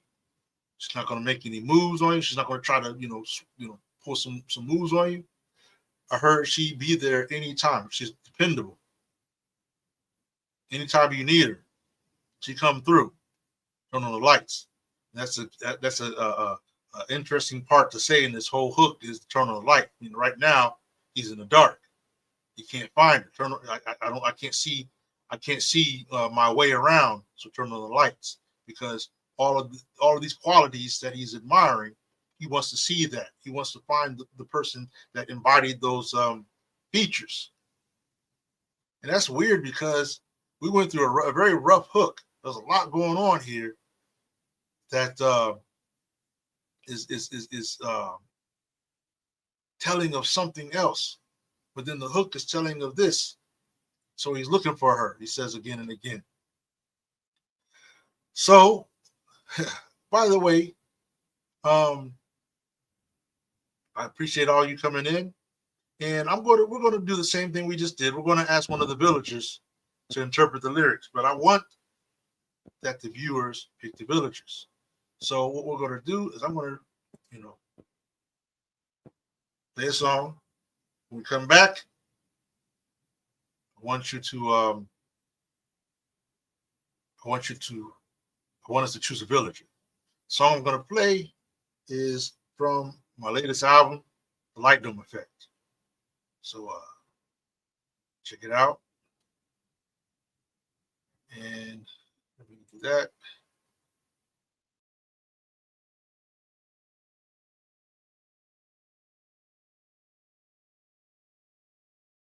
Hey, yo. Reflection in the mirror. Who are you, man? I mean, who are you really? West, man. What's that supposed to mean? Break it down. Growing up in this world, facing life's hard snaps and hard knocks, like an orphan child trapped in the belly of the beast of rot. Life's never how you read it on paper. The strings attached when asking for favors. Favor to flavor, now pay up later. In life, one gets hard pressed to throw in a towel. Yet a promise of bliss I can never give up now. Through all the stress, I resist the threat of breaking it down. You may plunder till the heavens are written asunder. What to do when the glitter blows in my face? Take the time out, drift into my own space. Moving in the best way I can to stay in grace. Finding my place to qualify among the human race. Peeking through the eye of a needle. Sometimes I catch a fever staying too long amongst the people. Get in where I fit in, and if I don't fit in, it means it's none of my business. Staying in my lane, nursing the agony of mental battle and pain. I witnessed numerous a tragedy, some sad and some I was actually glad to see. You might ask me what's really bugging me as I push through the wilds and weeds of today's foolery. I search for heavenly glory, yet the world would rather see me broken with demons pulling me under. It's a wonder how I survive each day through the flames and thunder with just a bit of light and a glass of water. I'm asking as the heart beats, this road goes, how much farther? I am who I say I am, who I say I am. I am who I say I am, I am. I am. I am who I say I am, who I say I am. I am who I say I am, I am. I am. Why regret? Causing the domino effect of stress upon my chest. Life's a quest, so trek as though one life is all you get. Step by step, test after test. Yes, graced and blessed. If I progress, just a humble brother from another mother, raised to be a fighter and a lover with a green thumb and a celestial perspective, not to be cast among the dumb. And here I am scratching the earth for breadcrumbs. I am who I say I am, who I say I am. I am who I say I am, I am. I am. I am who I say I am, who I say I am. I am who I say I am, I am. I am. There can be no safe place to lay, no holy shelter when the world has lost its way. Abandoning respect for the elders, the old road, forgotten sacred roads, cold souls, which way to go, nobody knows. You the heartless have a heartbeat, to the hopeless fight for the starving. If I hardly point a finger, is my soul in danger? This question alone's got me twisted with so much anger. I look in the mirror, a reflection of what I'm better than. The crown of righteousness burns to touch my sinning hands. A mountain before my eyes. I don't wanna die. Or sigh my last sigh before I gain the skill to rise. And rise, I am who I am, man. I am who I say I am, who I say I am. I am who I say I am, I am. I am. I am who I say I am, who I say I am. I am who I say I am, I am. I am.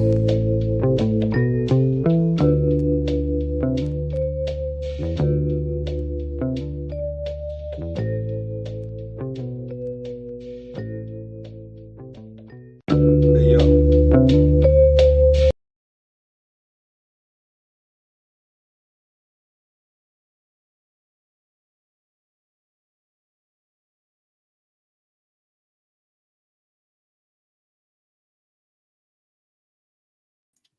Just like that. Okay. Peace and blessings. Be sure to give a thumbs up if you're enjoying the content thus far, benefiting from it. in a conscious and perspective way. Would like to, as you see there, I put in the chat, I pinned in the chat. I'd like to see if you could select the next villager that we want to ask to interpret that verse from actually I'm gonna do the verse and the hook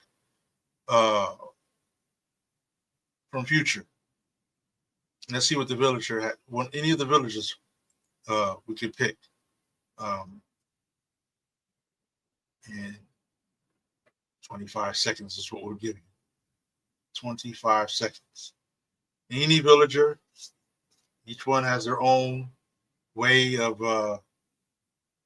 going about this. And I think we need to understand that even what I'm talking about, even my discussion about it, it's an opinion. And it may be wanting of more details. Like somebody might say, well, you got to hear it this way, or you need to understand what the brother was going through, or this or that, or this is what he was meaning when he wrote those verses. Any number of things, because at the end of the day, you don't know, if you don't know the person personally, it leaves a little bit of room for correction. To be able to get on to be able to understand the other person's point of view. But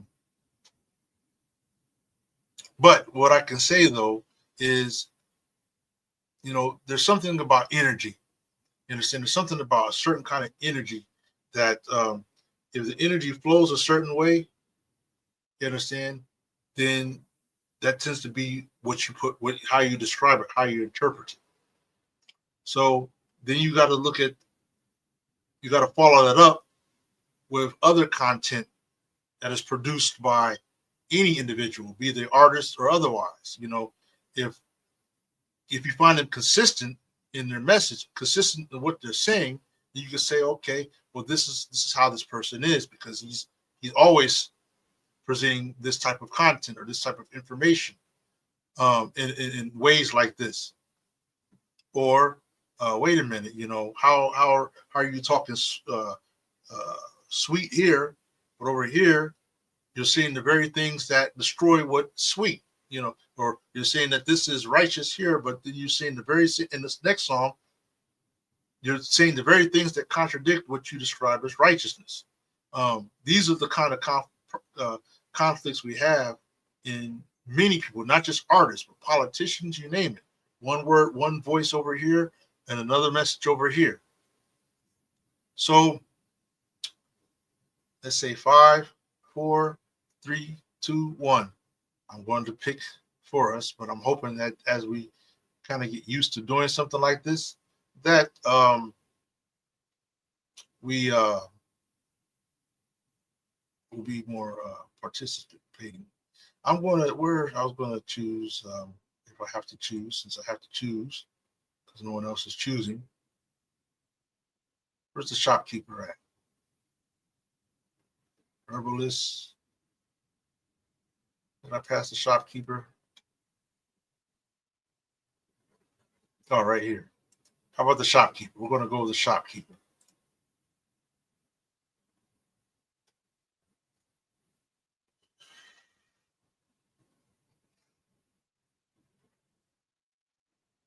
All right.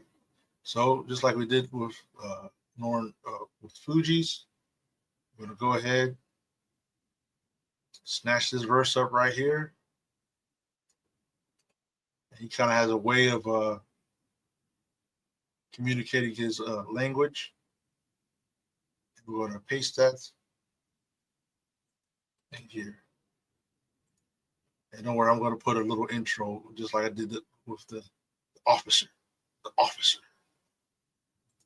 But I also wanted to put in here, not this one, that's Lauryn Hill, the hook, right? So I want her to break down the hook and the verse this time.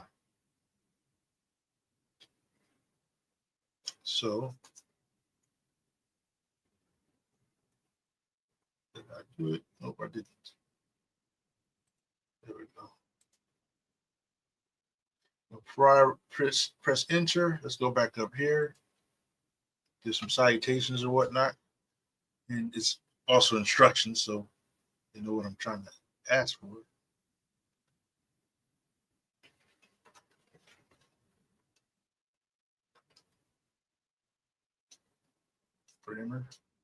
Grammar, folks, grammar.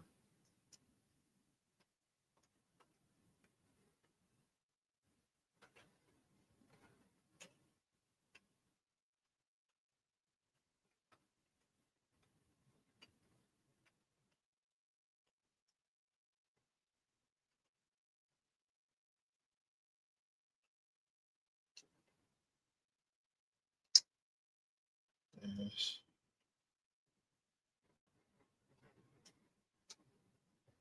All right, ready for this? Are you ready for this? Here I go. I'm gonna press enter. Just making sure I don't have any typos because that helps. Go. If I press enter, we're gonna wait for her to respond.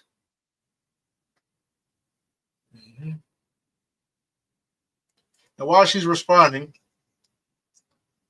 I'd like to know how the family's doing. Be sure to share this because perhaps you know there's an audience that's not even hip to this going on that would really dig, going in deep on, like this on these songs like this. Because to me, like I said, it's a vehicle that we use to communicate in our times. That's why I even think that's why we bump heads, the generations, just like we bumped head with our ancestors sometimes when it came to like the music that they were listening to versus what we were listening to. They had a bone to pick with us about that when they weren't feeling the hip hop the way that we used to feel it. And now here we are bumping heads with this generation sometimes because often, some things or some content out there, we're not feeling the same way. But I think in either case, I think there was something about the nature of our soul that saw a trend or a pattern. They saw where things were heading to. And that's what it is that they weren't liking. For example, if you take a time where women were modest and brothers had more respect for their women, then you go to a time where brothers are losing respect. Women, their identities turn from being called women to being called the B word and so on. And then they start behaving in ways that, reduce their own modesty. And then now we're in a time where it's even more heinous than that. So maybe it is that there's something about in our inner being, in that of our ancestors passing down through us, that noticed that this pattern was at risk of being corrupted, of corrupting our mediums for communication and mediums of self-expression. Just an idea. So let's see what the sister has to say.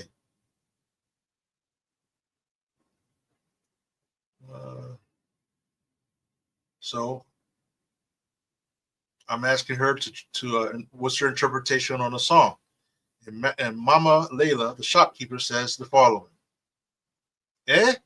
That's an expression that many of my wife and their in-laws,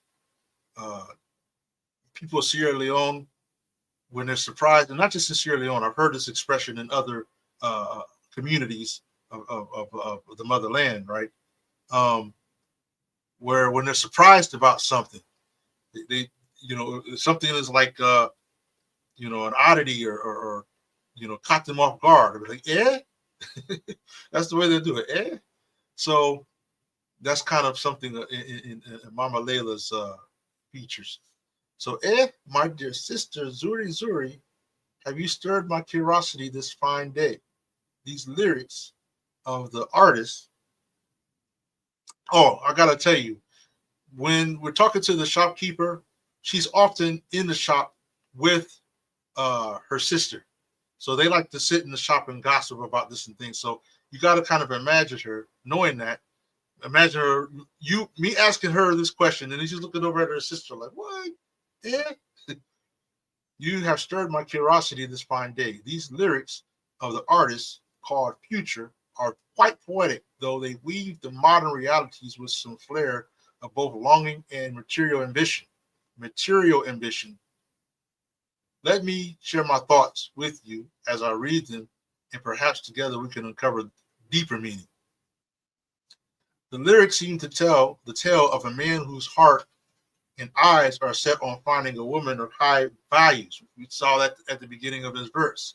She was, a woman in line for a higher quality of life, which in and of itself isn't necessarily a wrong or an evil by itself. Someone trustworthy, loyal, dependable. We saw that in the hook. Yet within the search, there is an interplay between the worldly desires of status and material wealth and the more sincere yearning of genuine companionship. So we saw that also. Worldly desires of status and material wealth. The first part is that her in the VIP line with the Vuitton and Yves Saint Laurent, used to drive a Nissan. Now she in a Beamer. Here the man observes a woman who appears to have elevated her status, says Mama Layla. From modest beginnings, driving a Nissan car, to a life of perceived, listen to the choice of words. This humors me a little bit. Perceived luxury, now owning a BMW. The mention of fine brands like Vuitton and Yves Saint Laurent suggests she is adorned with symbols of wealth and fashion. But my sister, see how she shifts his focus. See how he shifts his focus. While the surface beauty is noticed, it is not what truly captures his attention. While the surface beauty is noticed, it is not what truly captures his attention. I don't want her because she's from the corner. I heard that Beamer was a loner. Her old man, the owner. This shows some skepticism. He distances himself from a woman whose wealth may be fleeting, pointing out that based on what he's heard, even her BMW is borrowed. Perhaps he does not admire pretension, my dear. We see that material wealth alone does not satisfy his heart. The second part. What type of drink you want, bruh? On champagne forever. On dirty Sprite forever. This reminds me of the way people often associate certain lifestyles with different drinks. The luxury of champagne is contrasted with dirty Sprite, which has a cultural significance tied to a beverage associated with contemporary urban life. To me, this may symbolize his willingness to adapt to the woman's preferences, whether she desires an extravagant lifestyle or something more grounded. What do you think, sister? If you want to live better, we can buy a crib, whatever, or wherever. If you want to live better, we can buy a crib wherever. This line is very telling. It offers insight into the man's intentions. He is expressing his desire to build a life with her. That's on point with what I was saying. He's expressing his desire to build a life with her, even offering to buy a home wherever. He's got the cash. We can go wherever. Like what Wyclef was saying. I want to play with the Pelicans in Baghdad. Wherever wherever luxury can bring us, and comfort, a gesture that feels sincere. Don't get too risky. Get used to the cheddar. Now, this line, You see, thirsty here isn't about water, but desperation. He's advising the woman not to become overly fixated on wealth. Cheddar, being slang for money. I'm telling you, you got to sign up for the Soul Journey of Life and break bread with the Village Circle villagers. I'm telling you, you might be inspired. You might get some sound advice about something going on in your life. To be honest with you, because it's very well put together. It is a reminder of moderation, to appreciate comfort without letting greed overpower.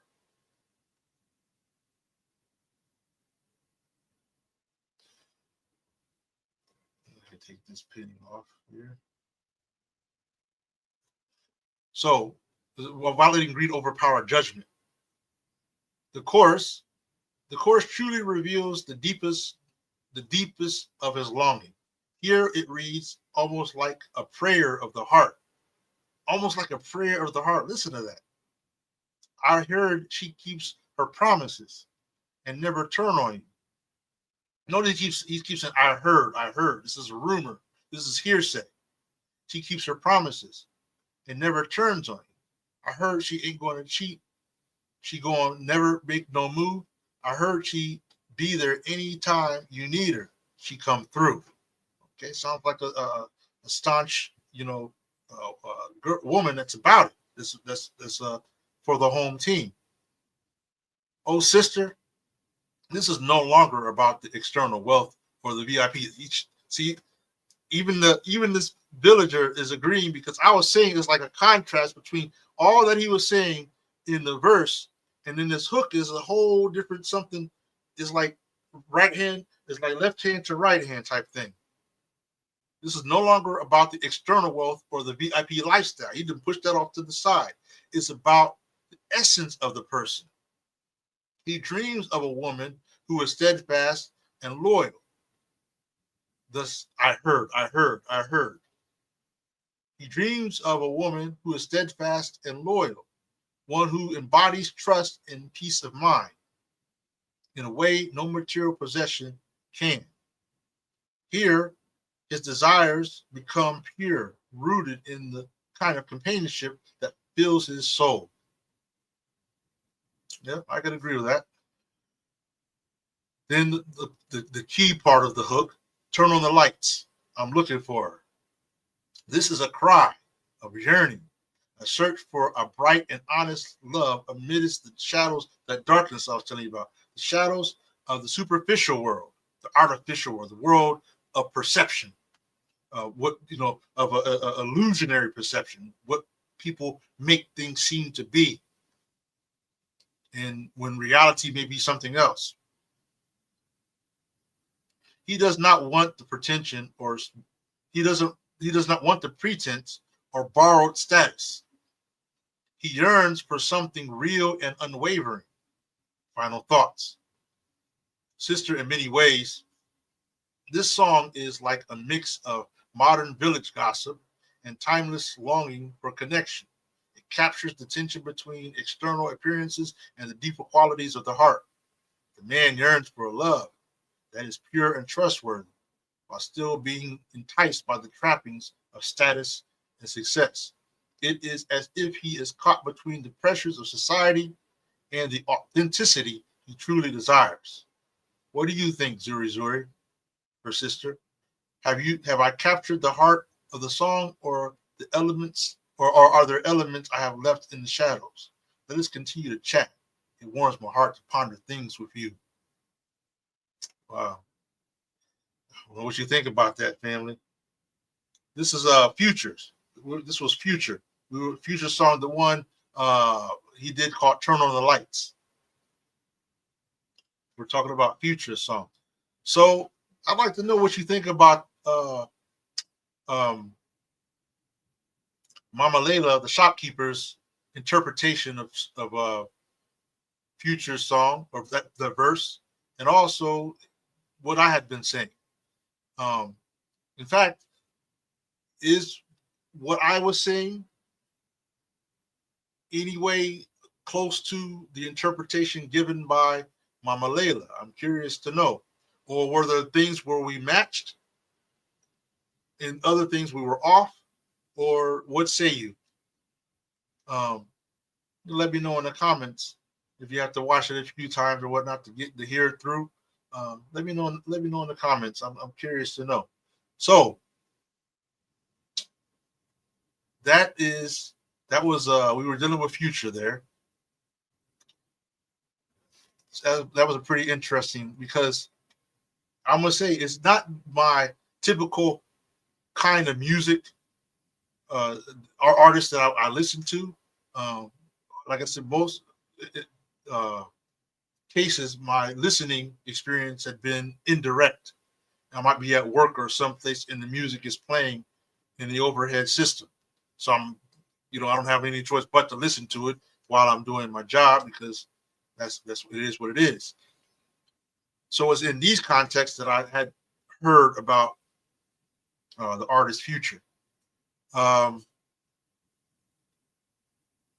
So yeah, I'm curious. So we're going to go on to the next artist. I did mention that we had Black Thought as someone that we want to look into his flows about. I'm going to say, Black Thought is a brother that I personally have a great deal of respect for. His performance, his artistry, his presentation, in what elements I'm aware of associated with him. I see him as more of a good quality intellectual brother that, just like the Roots name implies, it stays to his roots. You understand, and doesn't swerve off. What his expressed values are or his expressed positions are in life. And to me, I would say he lives up to his artist name, Black Thought. So this song that I selected, and like I said, hopefully songs in the future. In fact, you can even put it in chat now or the commentary after the live is done. The 3 artists that you would like to see us, put under the microscope, put their lyrics. Give us the artist name and give us the song that you want us to analyze. The name and the song. If you can do that, at least 1, if not 3 artists' name and their songs. But the song I got here is a song that I used to listen to back in the days. Ain't Saying Nothing New. And it was one of those songs that I felt I could relate to because there's that old saying, there's nothing new under the sun. Oftentimes we're repeating scenarios that have played out before in some way or fashion. And a lot of times if we're not elevating, we only risk repeating the same drama, the same elements all over again. Right? So here we are with Black Thought. What I would like to do is, I'm still kind of exploring, like the rights of playing like a clip of someone's music long enough to where it doesn't violate like copyrights. Like, if you go to Amazon.com, they have like 15 minutes that they play, something like that. But we'll see. I like to know about it before I do it, and then because sometimes that might help you refresh your memory on the artists that we're talking about when you hear a little clip of what they sounded like. Black Thought, like I said, he's a very smooth lyrical brother. He's very smooth, very allegorical in his choice of words sometimes. And there we go with the network again. Very allegorical in his lyrics, in his deliverance. And one of the things I like about the group that he's a member of, the Roots, is that they tend to perform live with live instruments. And that was something that when I first heard the group, The Roots, that was kind of a not entirely new. There was some others that did something, but it was more a wholesome band. It's like when you would hear their concerts, it was like you were actually listening to like a live music band, versus just there being a DJ with the mixing and scratching table and everything, and on pre-recorded tracks. But that would be just one instrument. The DJ and the tracks and all that would just be one instrument in the case of the Roots. But you'd also have the live drums and I think Questlove was the drummer, and other members of the group of live instruments, and as well as the artists. So that was one of the things that I admired, even to this day, about the Roots. So let's go into how the song sets off. Here comes Black Thought. Nothing new. What? Nothing new. Nothing new. Y'all not saying nothing new. I represent the legendary Fifth Dynasty crew. Nothing new. Nothing new. Y'all ain't saying nothing new. Nothing new. Nothing new. Y'all ain't not saying nothing new. Check this out. It's nothing. Nothing new. Nothing new. Y'all ain't saying nothing new. Represent the Roots crew. That's the hook, the intro. Black Thought. Ghetto-related redemption. The whole world awaited. All right. Y'all, here we go. Here comes the attack. That's no different than what Lauryn and Wyclef were saying when they were calling out the wax or the what was the word? I still got the page open.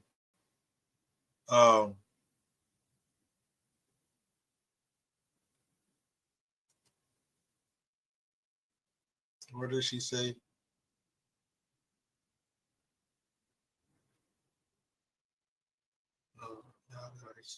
No, it wasn't that one. Oh, I can't remember the exact wording. I can't remember the same wording, but it makes me think of that same context is what I'm getting at, where you're calling out whack rappers, you're calling out fake artists or fake individuals. But I also think he might be actually talking about an actual experience of a certain group of people or a certain because the Dorito head cats is descriptive. You understand? That yak, y'all Dorito head cats that yak and stagnate. Could be like, hypocrites, like religious hypocrites. Some of really with Don hats and whatnot, but some people they're not really about what they are appearing to represent. But they got all this to talk about when it comes to we used to like to call them the halal police. The halal police, they got they come at you trying to check you in every which way. But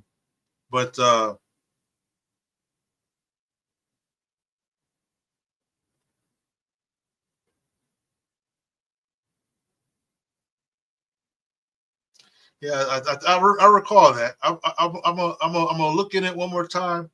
I'm looking at this commentary in case you're wondering.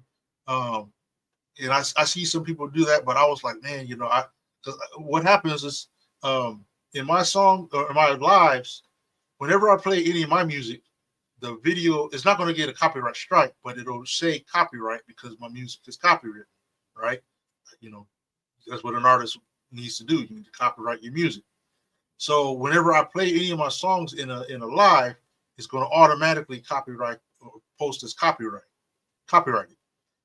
But it's different it's slightly different if I use content from another artist. Like I think one time I used Most Def and it pointed it out, but it said it was okay in one live. I can't remember which one it was, but sometimes it will limit where the video this live is presented because of certain artists if I play their songs all the way through. Yeah, I'm aware. I'm aware of that too. Posting the, acknowledging the artist is basically what that's getting at. Uh, but merely here, I'm just thinking not really not necessarily playing their entire song through, but just a clip, so that way as we're going through some of these, like that hook I was just doing, their hook, that was, oh yeah, I remember that. You would get refreshed as we go through breaking down the song. So Black Thought, the Dougie Most War veteran, and I think here he's uh, giving a nudge to Dougie Fresh, saying it that way, Dougie Fresh. Uh, Also an artist, and I think he's also an musical engineer. Um, most war veteran, the crown ruler, sole controller of this lyrical land. Spliff Wizard Kid, who is it? Fifth Dinosaur Ghetto, and that's another nudge to, his reflecting or representing the Fifth Dynasty crew. He used to always talk about that in some of his songs that I can recall on some of these albums of that time. This album, is this Illa? I don't think so. No, Things Fall Apart. Okay, it was from Things Fall Apart. All right. So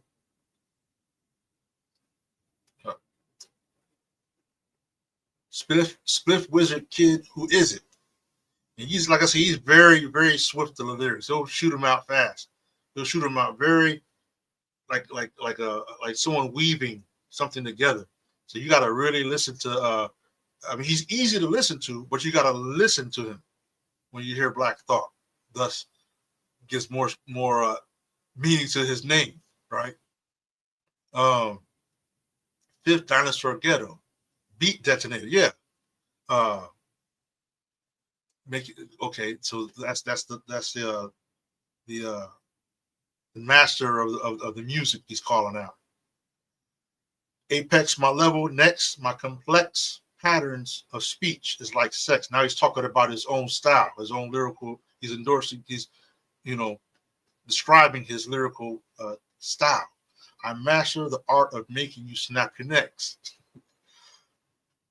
And Chase Manhattan endorsed my mic check. So he's satisfied at how he's getting paid. But check out this next few verses.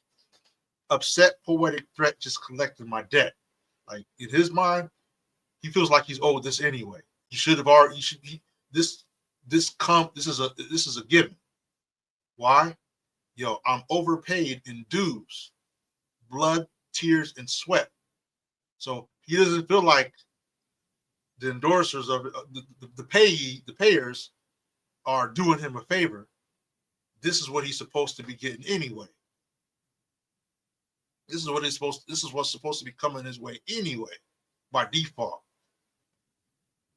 For overdue, for overpaid, or I mean for the dues of blood, tears, and sweat. And don't worry, we're gonna see what the villagers thinks about this too. Yo, so it says when you effing with the roots, that's as good as it gets. Ultra magnetic, and what's funny is that even though I skipped that F word, he's not using it in a negative context.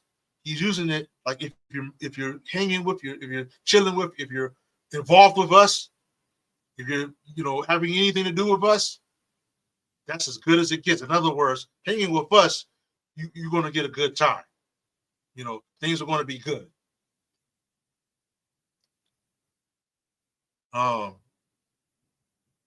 That's as good as it gets. Ultramagnet. When you pull, we pull you in like a dragnet. In other words, we're that hot, we're that spicy, we're that attractive that you'll get hooked on us. You'll want more and more, and not be able to break away from it. Then brainwash your click and there we go. I knew that. I had to get in there somewhere.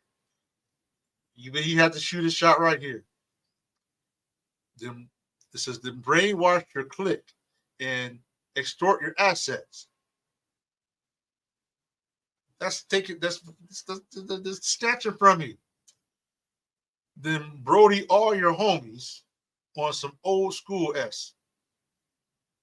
The Roots crew represents the next movement. In other words, it's a if anything, you could take that as more like a war banter. That those last few bars there, like if you were saying this to an enemy or an opponent or a competitor of some sort, you messing with us, you're going to end up liking it. You're going to end up liking what you hear. You're going to end up liking what kind of people we are. So much so that you'll forget about whatever you was coming at us with. And while you're at that, we come around and break you all the way down and absorb all of what you was trying to come at us with. Something like that. Something like that. Yeah.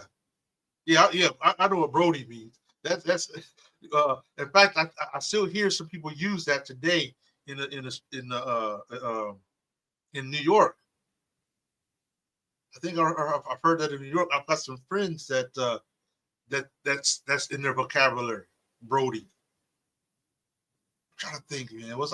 I think me and someone got in a little wrestling match or whatever. He was using that word. Me being a better wrestler, though, I was able to, defeat him with ease. And I ain't going to say that, as a wrestler, that I'm not talking about no WWE wrestling. I'm talking about, high school, college wrestling. The thing about that is there's always someone better than you. You'll have those matches that you can blaze through. You'll have those matches that tested you. Then you have those matches that you barely got out alive, and then you get those matches you got dunked on your head. I've been through all of those, including the getting dunked on my head. I was mad, and I think the reason why I was mad is because I was ill prepared, because my headpiece, it wasn't on right. I was late at the meet, and then the guy my opponent. I mean, I don't understand how he could have been the same weight class, but a lot of times when I see someone else that's well built, I don't think that even though they could be the same size, but I don't think that I'm the same size as they are. I'm not a small person. I don't know if anybody's ever met your brother Quest, man. I'm no small person. I'm, for my height, my stature, I've got some meat and chub going on here, right? But this brother, I mean, he was coming there and looked like he just looked a little bit more too diesel than what I was willing to accept at the time. Like, man, and I got my head. I'm sitting there trying to fight my headpiece. The ref was telling, come on, because they'll time you. They'll give you the dock points. Poor Quest, man. Poor Abdul dude. It wasn't even a minute into the match. All I can remember, if you could just see these lights, imagine the lights just dunk. And I was just like, mad. I was mad because I didn't feel like, I felt like in my heart that if I was equipped mentally and equipment wise, at least I would have been able to, give it some time before I got dunked on the head. But that was that.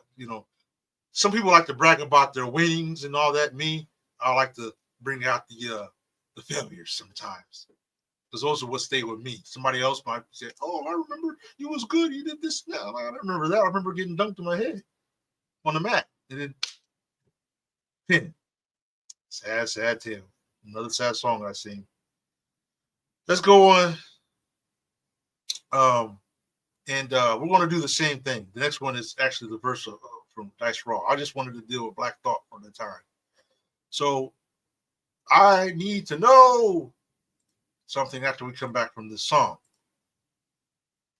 We'll be right back. And I'm going to need to know which villager we are going to select to interpret Black Thought's words. Be right back.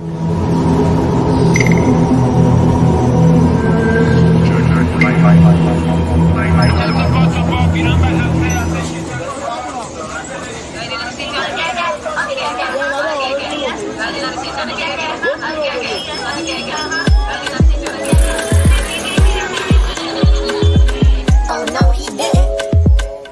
That's harassment right there.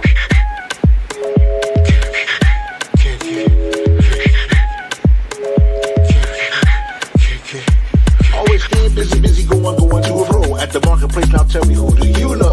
Give me some of these, I'll buy some of those. Lower the numbers, please, keep the budget low. At the UE Junction, so what's your function? Drive a ticket to the town, I gotta buy me something. Take these 20 Leons and get us gone, get us gone. BP goes to KK as we roam, Riding through the city, get a KK. I'm in the KK, I'm in the KK. Riding through the city, get a KK. I'm in the KK, I'm in the KK. Riding through the city, get a KK. In the KK, in the KK. Why you riding through the city, get a KK. In the KK, in the KK. Now you see me, now you don't. Maybe we will, maybe we won't. Where will we go? We don't know. When we get there, let's breathe and flow. Hey, driver, how much to take us home? We're close enough so me and wife can go walk the streets alone. My sweet lady, hold my hand as we go in the KK. If you love me, tell me so. Riding through the city, get a KK. I'm in the KK, I'm in the KK. Riding through the city, get a KK. I'm in the KK, I'm in the KK. Riding through the city, get a KK. In the KK, in the KK. Why you riding through the city, get a KK. In the KK, in the KK. Stop and go, I got the flow. Baby needs some juicy juice from the supermarket store. Plus, I don't mean to press, but I'm in a kind of hurry. You see, I'm dressed to impress. It's our anniversary. I don't want to be late, no need to keep my lady waiting. Pick up the treats and sweets and other things we like to eat. The road goes up and down when you drive through Greektown. The wheels on the KK go round and round.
Okay, we are back.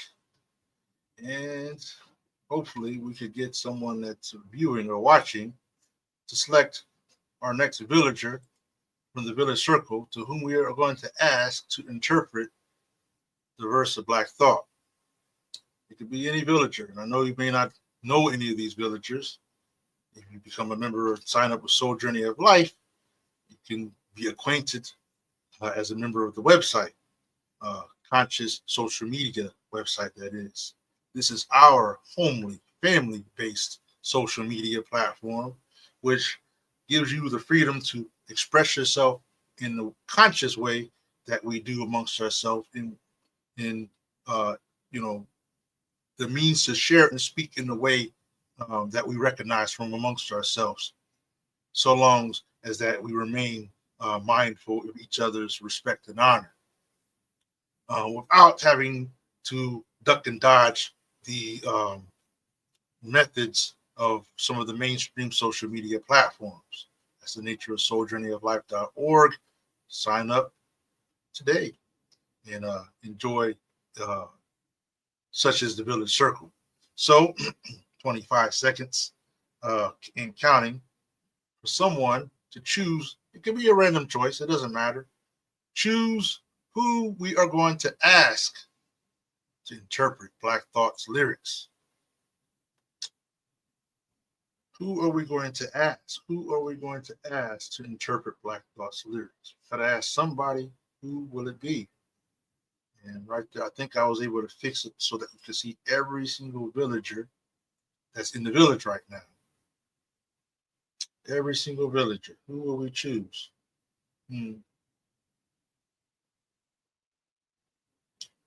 Wow. We're kicking in 3 hours here. We are kicking in 3 hours.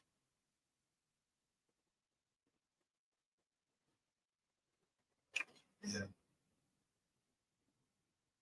So I think on by the time I get to the next episode, a Deep Flows or show, I should be able to have it set up to where I could play like a 15-second clip or something of a particular artist that's being discussed.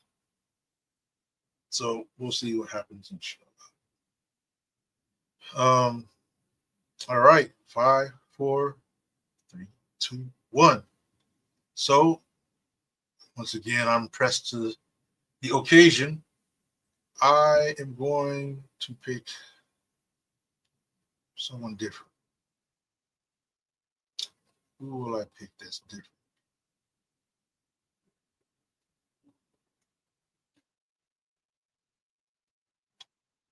About Zeke the Gamer.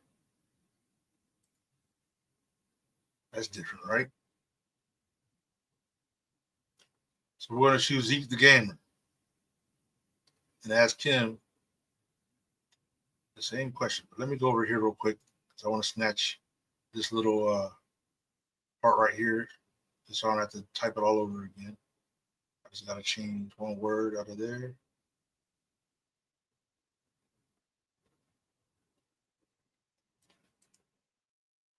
Let's take that part. Put that down here. Oh, they want to take. They made me take the whole thing.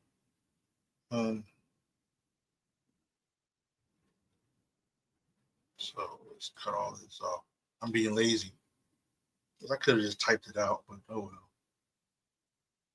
well. Greetings, brother. Would you be so kind as to interpret the following lyrics of the artist known as Black Thoughts of the Roots? Black Thought.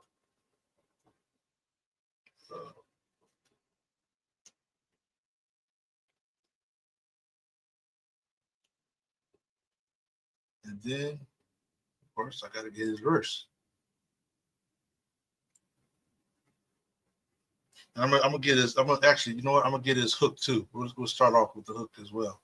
So we'll go from here to there. Then we should go back over to Zeke, the gamer, and put forth our question. All right. Did I get it all? Yep. Descended. All right. So while Zeke is typing what he's going to say, look back over here to the chat here. Every now and then I'm trying to get it to happen. Take a look at the chat. While he's doing that, just want to show you that, to remind you how you can get this. When you sign up, the Village Circle is accessible to people who have subscribed to the site. The site, A Soul Journey of Life, is free to use. And there are many features from voice messaging, video messaging. Of course, you can do other things, create your groups. There's got a game section here. And by the way, please do support the cause. And I'll tell you why. I don't know if you know, but you notice that there were some youth in the last video. It's youth like that that I've met in my journey that I greatly desire to try to set up an improved teaching, what do I want to say, program, and that helps people that have difficulty learning.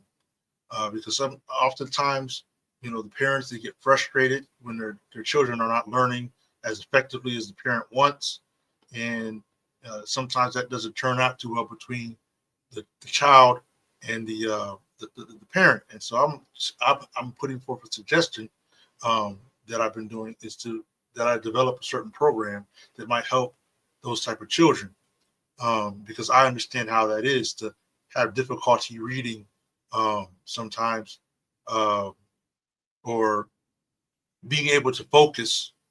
Because while I can read good, when I was young, I had a terrible time focusing because my imagination would send me way out in space somewhere, and by the time I'd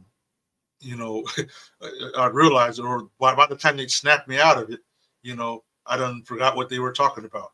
It wasn't that I didn't understand how to read. A lot of times I understood the class lessons, better than, maybe I don't want to say better than the teacher, but sometimes if they put me on the spot, I could have boom boom boom responded with the answers. But I think that might have been the problem, is the class will get so boring that my imagination will kick in, and I'm thinking about how many blocks I need to build a castle of Legos, or something weird like that as a child. So I can understand the plight of some of these children, and I've done it before. I've done these things before where I would set up tutorial classes and whatnot, but often I would find it difficult because the people that I would have to do this with are often not fortunate wealth-wise, and so I would try to create a plan that's easy for them to come by, but at my own sacrifice. So I'm saying this to say that you supporting the cause and donating to this platform, it not only helps the platform, but it helps me in endeavors like this. That's the intention, including the types of books that I'm able to purchase for study, the types of tools and instruments, for microscopes, you name it. All these things that some of these children have never even got to place their hands on, that could make all the difference to how they understand and learn their lessons and reality. And this is an effort to prepare them so that when they do go to school, often in these large classes, that they're able to cope with it because they're already getting some sideline coaching to help them on their way. So that's something that's that I'm working hard on.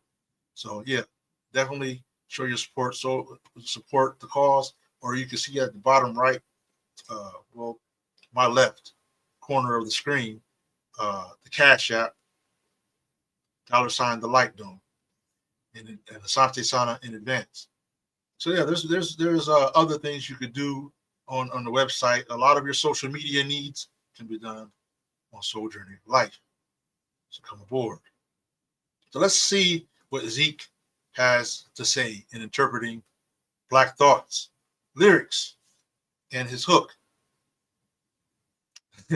And Zeke is a gamer, so his way of wording is going to be different than some of the other villagers that we've already questioned. So Zeke the gamer, yo, what's good? Black Thought be kicking it real with these lyrics. I'm just hearing now he's talking, dropping gems about how the game ain't changed. Folk keep spitting the same old lines. He's representing the roots, a crew steeped in hip hop history, calling out those who ain't bringing nothing new to the table.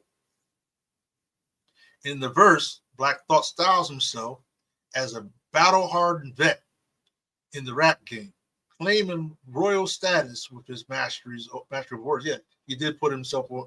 He did elevate himself like that when we was hearing his lyrics. He calls out the stale, repetitive nature of some artists. Those Dorito head cats. Talk about the Dorito head cats who just talk big but don't actually innovate or move forward. That's what I was saying. They got all this holier than thou conversations that they come at you with, right just before they try to sell you some oils, but then they're not living the life. And they're not telling you something that you can actually use and benefit from and take you to the next level. I tell people all the time, I said, I want to hear in your rhyme how I could build a house. I want to hear in your rhyme, if I get sick, what can I do? I want to hear in your rhyme, something virtuous I could pass on to my offspring. But like Black Thought said, you always see nothing new. The man saying his skills are explosive like a beat detonator. His rhymes are so complex. It's like a sensual experience, captivating and profound. He's paid his dues in every way through pain, effort, and persistence. Like the sister said in the commentary, from hard work. She was right on point. Market his journey in the game. And when he spits about chasing Manhattan, endorsing my mic checks, he's claiming his worth and influence are recognized even in high financial circles, metaphorically speaking. The roots, wow. That I didn't even think about that at the time when I was reading it, but I see that where that goes. The roots aren't just a crew; they're a force that disrupts and commands respect. Remember, you'd be drawn into them, pulling everyone into their vibe and reshaping their thoughts. To me, that's deep because that's saying that that's their intent, is to refine your thoughts, to get you out of that stagnation, to get you out of that Dorito head way of thinking. By the end of the verse, it is clear messing with the roots is getting down with the presence, the soul of hip hop. That's what I like to hear. They're moving forward, pushing boundaries while staying rooted, pun intended, in the deep heritage of their style and community. The lyrics are a boast of challenge and a declaration all rolled into one man. Okay, I can get that. I think that was you think that was a just interpretation from Zeke the Gamer? Was that a just interpretation from Zeke the Gamer? Let us know. Let me know. I think that did right. Was right on point. I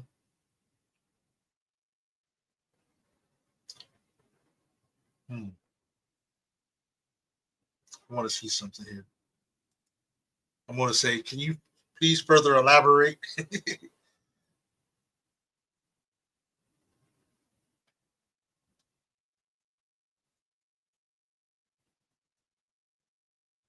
just want to see how he responds. Can you please further elaborate? Come on, Zeke, tell us something. Salute to Zeke.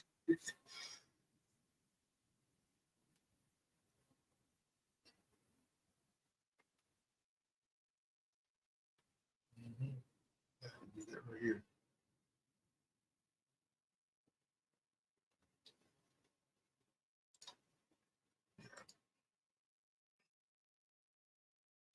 So I'm doing this, and in this, hopefully you can get an idea of just how much, we can benefit each other through being a close-knit community in an environment that's designed with us in mind. I'm talking, when I'm saying us, I mean people who think, people who are trying to put heads together, break bread, and talk about things that concern us on all levels, whether it be hip hop, whether it be what we do as a community, and in so doing, find ways to not only strengthen us, but to create a cipher of protection around us, so that the things that we've been experiencing will happen, will be less likely to happen, or they will be less, or if not, they will be squashed altogether. And because you can't do anything divided. There's no strength in division. The only strength that you will ever be able to, the only way you will be able to think of the only way there could be any solution for any of this is in a unified fashion. There's no other way. All these Lone Ranger ways aren't going to work too well. Oh man, he gave us another book, another chapter. So I asked him to elaborate though. So let's see. For sure. Let's dig a bit deeper into those dope lyrics by Black Thought. He's not just rapping. He's making a statement about the state of hip hop and representing his legendary crew. See, even then, that's why I was saying to you, it's like folks were seeing where things were heading, and we're trying to call it out and trying to give a heads up, a warning to anybody that has a mind. I represent the legendary Fifth Dynasty crew. Here, Black Thought's shouting out his roots crews, like I was saying, shouting out his label, shouting out his roots with the music world. He's shouting out his the music industry, those people who put him up, his influence, his inspirations. A group known for their deep intellectually driven rap and live instrumentation, what I was talking about. The Fifth Dynasty symbolizes a sort of royal lineage in hip hop, placing the roots in a continuing line of influential music creators. That's a good breakdown of that. I like that. There we go, the Dorito Head Cats. Y'all Dorito Head Cats that yak and stagnate. This line is slick. Black Thought's calling out those in the rap game who are all surface and no depth. A lot of these, it's just surface stuff. They're just chasing dollars. I believe you could do both at the same time. You could chase the dollar without sacrificing your values and principles. The dollar that you chase, so to speak, is not you're not even chasing it. It's trying to chase you. Because if your qualifications, if your skills are that good, the dollar's trying to date. The dollar needs you. Come over here. We need you. You are an asset to what we're doing right here. We will pay you. The dollar's chasing you because of what you are capable of doing. Okay, I'll do this, but here's my principles. See, when you are the one the dollar's dependent upon, you can set the rules and the standards. But if you're dependent upon the dollar gets to set the rules and the standards. And then oftentimes it leads to brothers and sisters selling their soul, exposing themselves, revealing their nakedness. You understand? Chasing vanity. Anyway, y'all Dorito Head Cats that yak and stagnate. This line is slick. Black Thought is calling out those in the rap game who are all surface and no depth, like Doritos. Brightly colored and appealing, but without real substance. You got to have some sauce to make them mean anything. These cats are loud, yakking, but they aren't advancing the culture. They're not really saying anything. Just stagnant, not inventing, not evolving. Black Thought, the Dougie, he calls out Dougie Fresh. Most war veteran, comparing himself to Dougie Fresh, one of the pioneers of beatboxing in hip hop. Black Thought showcases his endurance and prowess in the industry. He's seen as a warrior who's been through numerous battles, i.e. challenges in the music industry, coming out stronger and more skilled. Spliff Wizard, Kid, who is it? Fifth Dinosaur, Ghetto, Beat Detonator, Apex, my level next. Here, see, that's another thing I like about Black Thought is he layers his rhymes a certain way where it's like they're doing, like in some MCs, some do this. Some are capable of doing it, some are not. Where they can bring the line from the next bar up into the current bar and weave it in there so that it ends up being in sync with what comes next, what follows, the bars that follow it, rhyming and being right on time, being fluid. It takes skill to do that. And to do it swiftly and to do it eloquently, stylishly. Yeah. So here he's flexing his lyrical mastery and seasoned status in the game. Split Wizard conjures images of smoke-filled rooms where magic in the form of dope rhymes happens. Dinosaur emphasizes his longevity in a rapidly changing industry. Beat Detonator implies that every track he touches explodes with energy and raw power. And I can agree with that because that's how I feel when it comes to when I hear certain music, back in the days we used to say, I used to say versatile is my style, but it was kind of rugged, right? And I say versatile because I don't like to be confined to one style, one rhythm, or one beat pattern. That's why I enjoyed, working with some of the beats from Boss Man Blake. He has a whole different style of music that he produces, that he makes. And so I was like, okay, let me do that because that's something different. And then even other songs that I've done from other music producers, the songs are different. I don't know if the last song you just heard from me was a flavor of an Afrobeat style or kind of flavor. I like to see it as a challenge to me, like me seeing if can I do it? Can I put something with this that goes together with it, that's in sync with it, that I feel good about when I hear it. So I can relate with that. I would say that Black Thought is a legend in this field. Let's see. My complex patterns of speech is like sex. Black Thought likens the complexity and the pleasure derived from his rhymes to the intimacy and allure of sex, suggesting that engaging with his music is a deeply satisfying sensory experience. Chase Manhattan endorsed my mic checks. This line is about legitimacy and respect. Not only is he recognized in the hip hop community, but even big financial entities, metaphorically, he said again, support the power and worth of his words and performances. And that's saying a lot because many people, like I said, those who end up selling their souls, they end up altering their whole persona, to be able to hold on to your way, your methods, and your morals and all that, and still be in the mainstream and in the big times is not an easy task in the hip hop game. Many talented, skilled artists never make it out there simply because they don't want to conform to some type of artificial method or agreement or whatnot. They don't want to sell their souls. So it's a real hard thing to do, just like you see in the movie industry. Many of them, they got to do something twisted just to make it.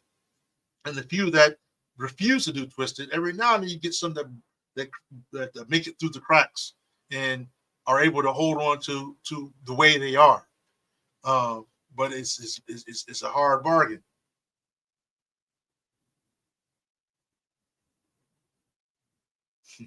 Yeah, that's a good suggestion. So yeah, support the power and worth of his words and performances. So that when not every entity is an opponent or is out to get some people. Some entities are just about business. So if he's skilled enough that even like big businesses are recognizing him and simply want to want him to participate and come to an agreement where they're willing to pay him big dollars, that's saying a lot about his talent, his skills. That's not said about every artist. Not every artist is given that type of acknowledgement. Ultramagnetic. We pull you in a dragnet. Playing with the image of magnetic attraction. Black Thought suggests that the Roots have an undeniable pull, attracting fans and fellow artists into their sphere of influence. I like that. This verse from Black Thought ain't just about his skills or the Roots' legacy. It's a commentary on creativity and authenticity in hip hop. And that's something that I've always emphasized and I've always found to be like a fundamental policy for me when it comes to the hip hop. This type of respect that any true hip hop artist should always hold on to. This line right here: creativity and authenticity. you're creating an art, you're creating a project where you're trying to put some art into it because it's still music. But for me, something that will benefit the listener, something that is authentic, something that I'm able to say it because this is in me. This is what I stand on. Yeah, by claiming both the mantle of a veteran and a continual innovator, Black Thought is throwing down a challenge to others in the rap game to step up, innovate, and stay true to the soul of the culture. It's both a battle cry and a call to arms for artistry in hip hop. Another salute to Zeke for that commentation. So yeah, I like that. I like that commentation. All right, family. Be sure to like, share, and subscribe. Much appreciated when you do that. And let me close this out here. And also, I would encourage you to join Soul Journey of Life. If you are a member of this channel, of this YouTube channel, you should be a member of Soul Journey of Life as well. If you enjoy listening to your brother Questman on this side of the playground, on this side of the classroom, come to the left side of the classroom. Why did I say the left side of the classroom? For those thinking people, you'll know why I said the left side of the classroom. Come to the left side and join Soul Journey of Life. I want to give a shout out to all those who remain steadfast, who remain firm, who remain patient, who remain alert and observant of the times, and have not drifted off into slumber, and who have not lost themselves and lost their footing. Shout out to all those who are soulful and conscious of supreme existence and the journey upon that, the way that represents that. Bigger than the titles, bigger than the labels. You understand? Bigger than all of that. I was saying something to a person the other day. You see a tree. Who told you it's a tree? And we're speaking English. But whatever it is that you're seeing, that's what it is, regardless if you call it a tree or not. It is what it is. And we need to see that even in the allegory that I'm expressing. Because the things about what this is it has, pun intended, roots. And from those roots, it comes out branching. And the thing about those branches is, while they're all separate branches, they all come to one source, one root. And oftentimes you find out that the leaves that grow in the branches are made of the same substance. But just imagine that the leaves, because they're caught up in their titles and labels, forgot that their branch that they've grown upon came from the same source, the same roots. But that's that. So, dear family, I do appreciate all those who stopped in to view this live, and we'll look forward to coming again on the next episode of Deep Flows or Show. This is Questman, Deep Thought Radio, live. I like it live because it keeps it authentic, keeps it, I'm telling you just as it is. No tricks up my sleeve or anything like that. Just a brother that prides on authenticity and keep it real, even if it may not always come out as eloquently or whatnot.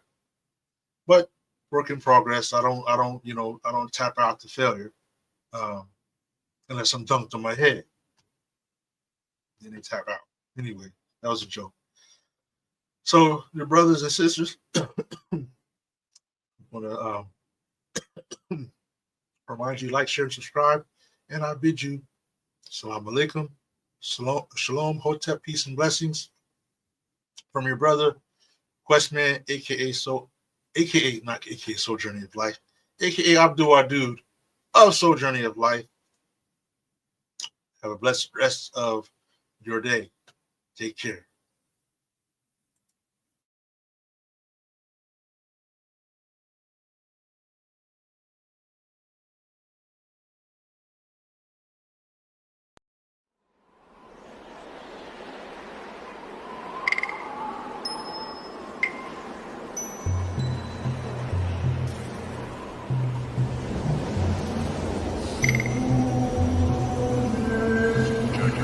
Bye.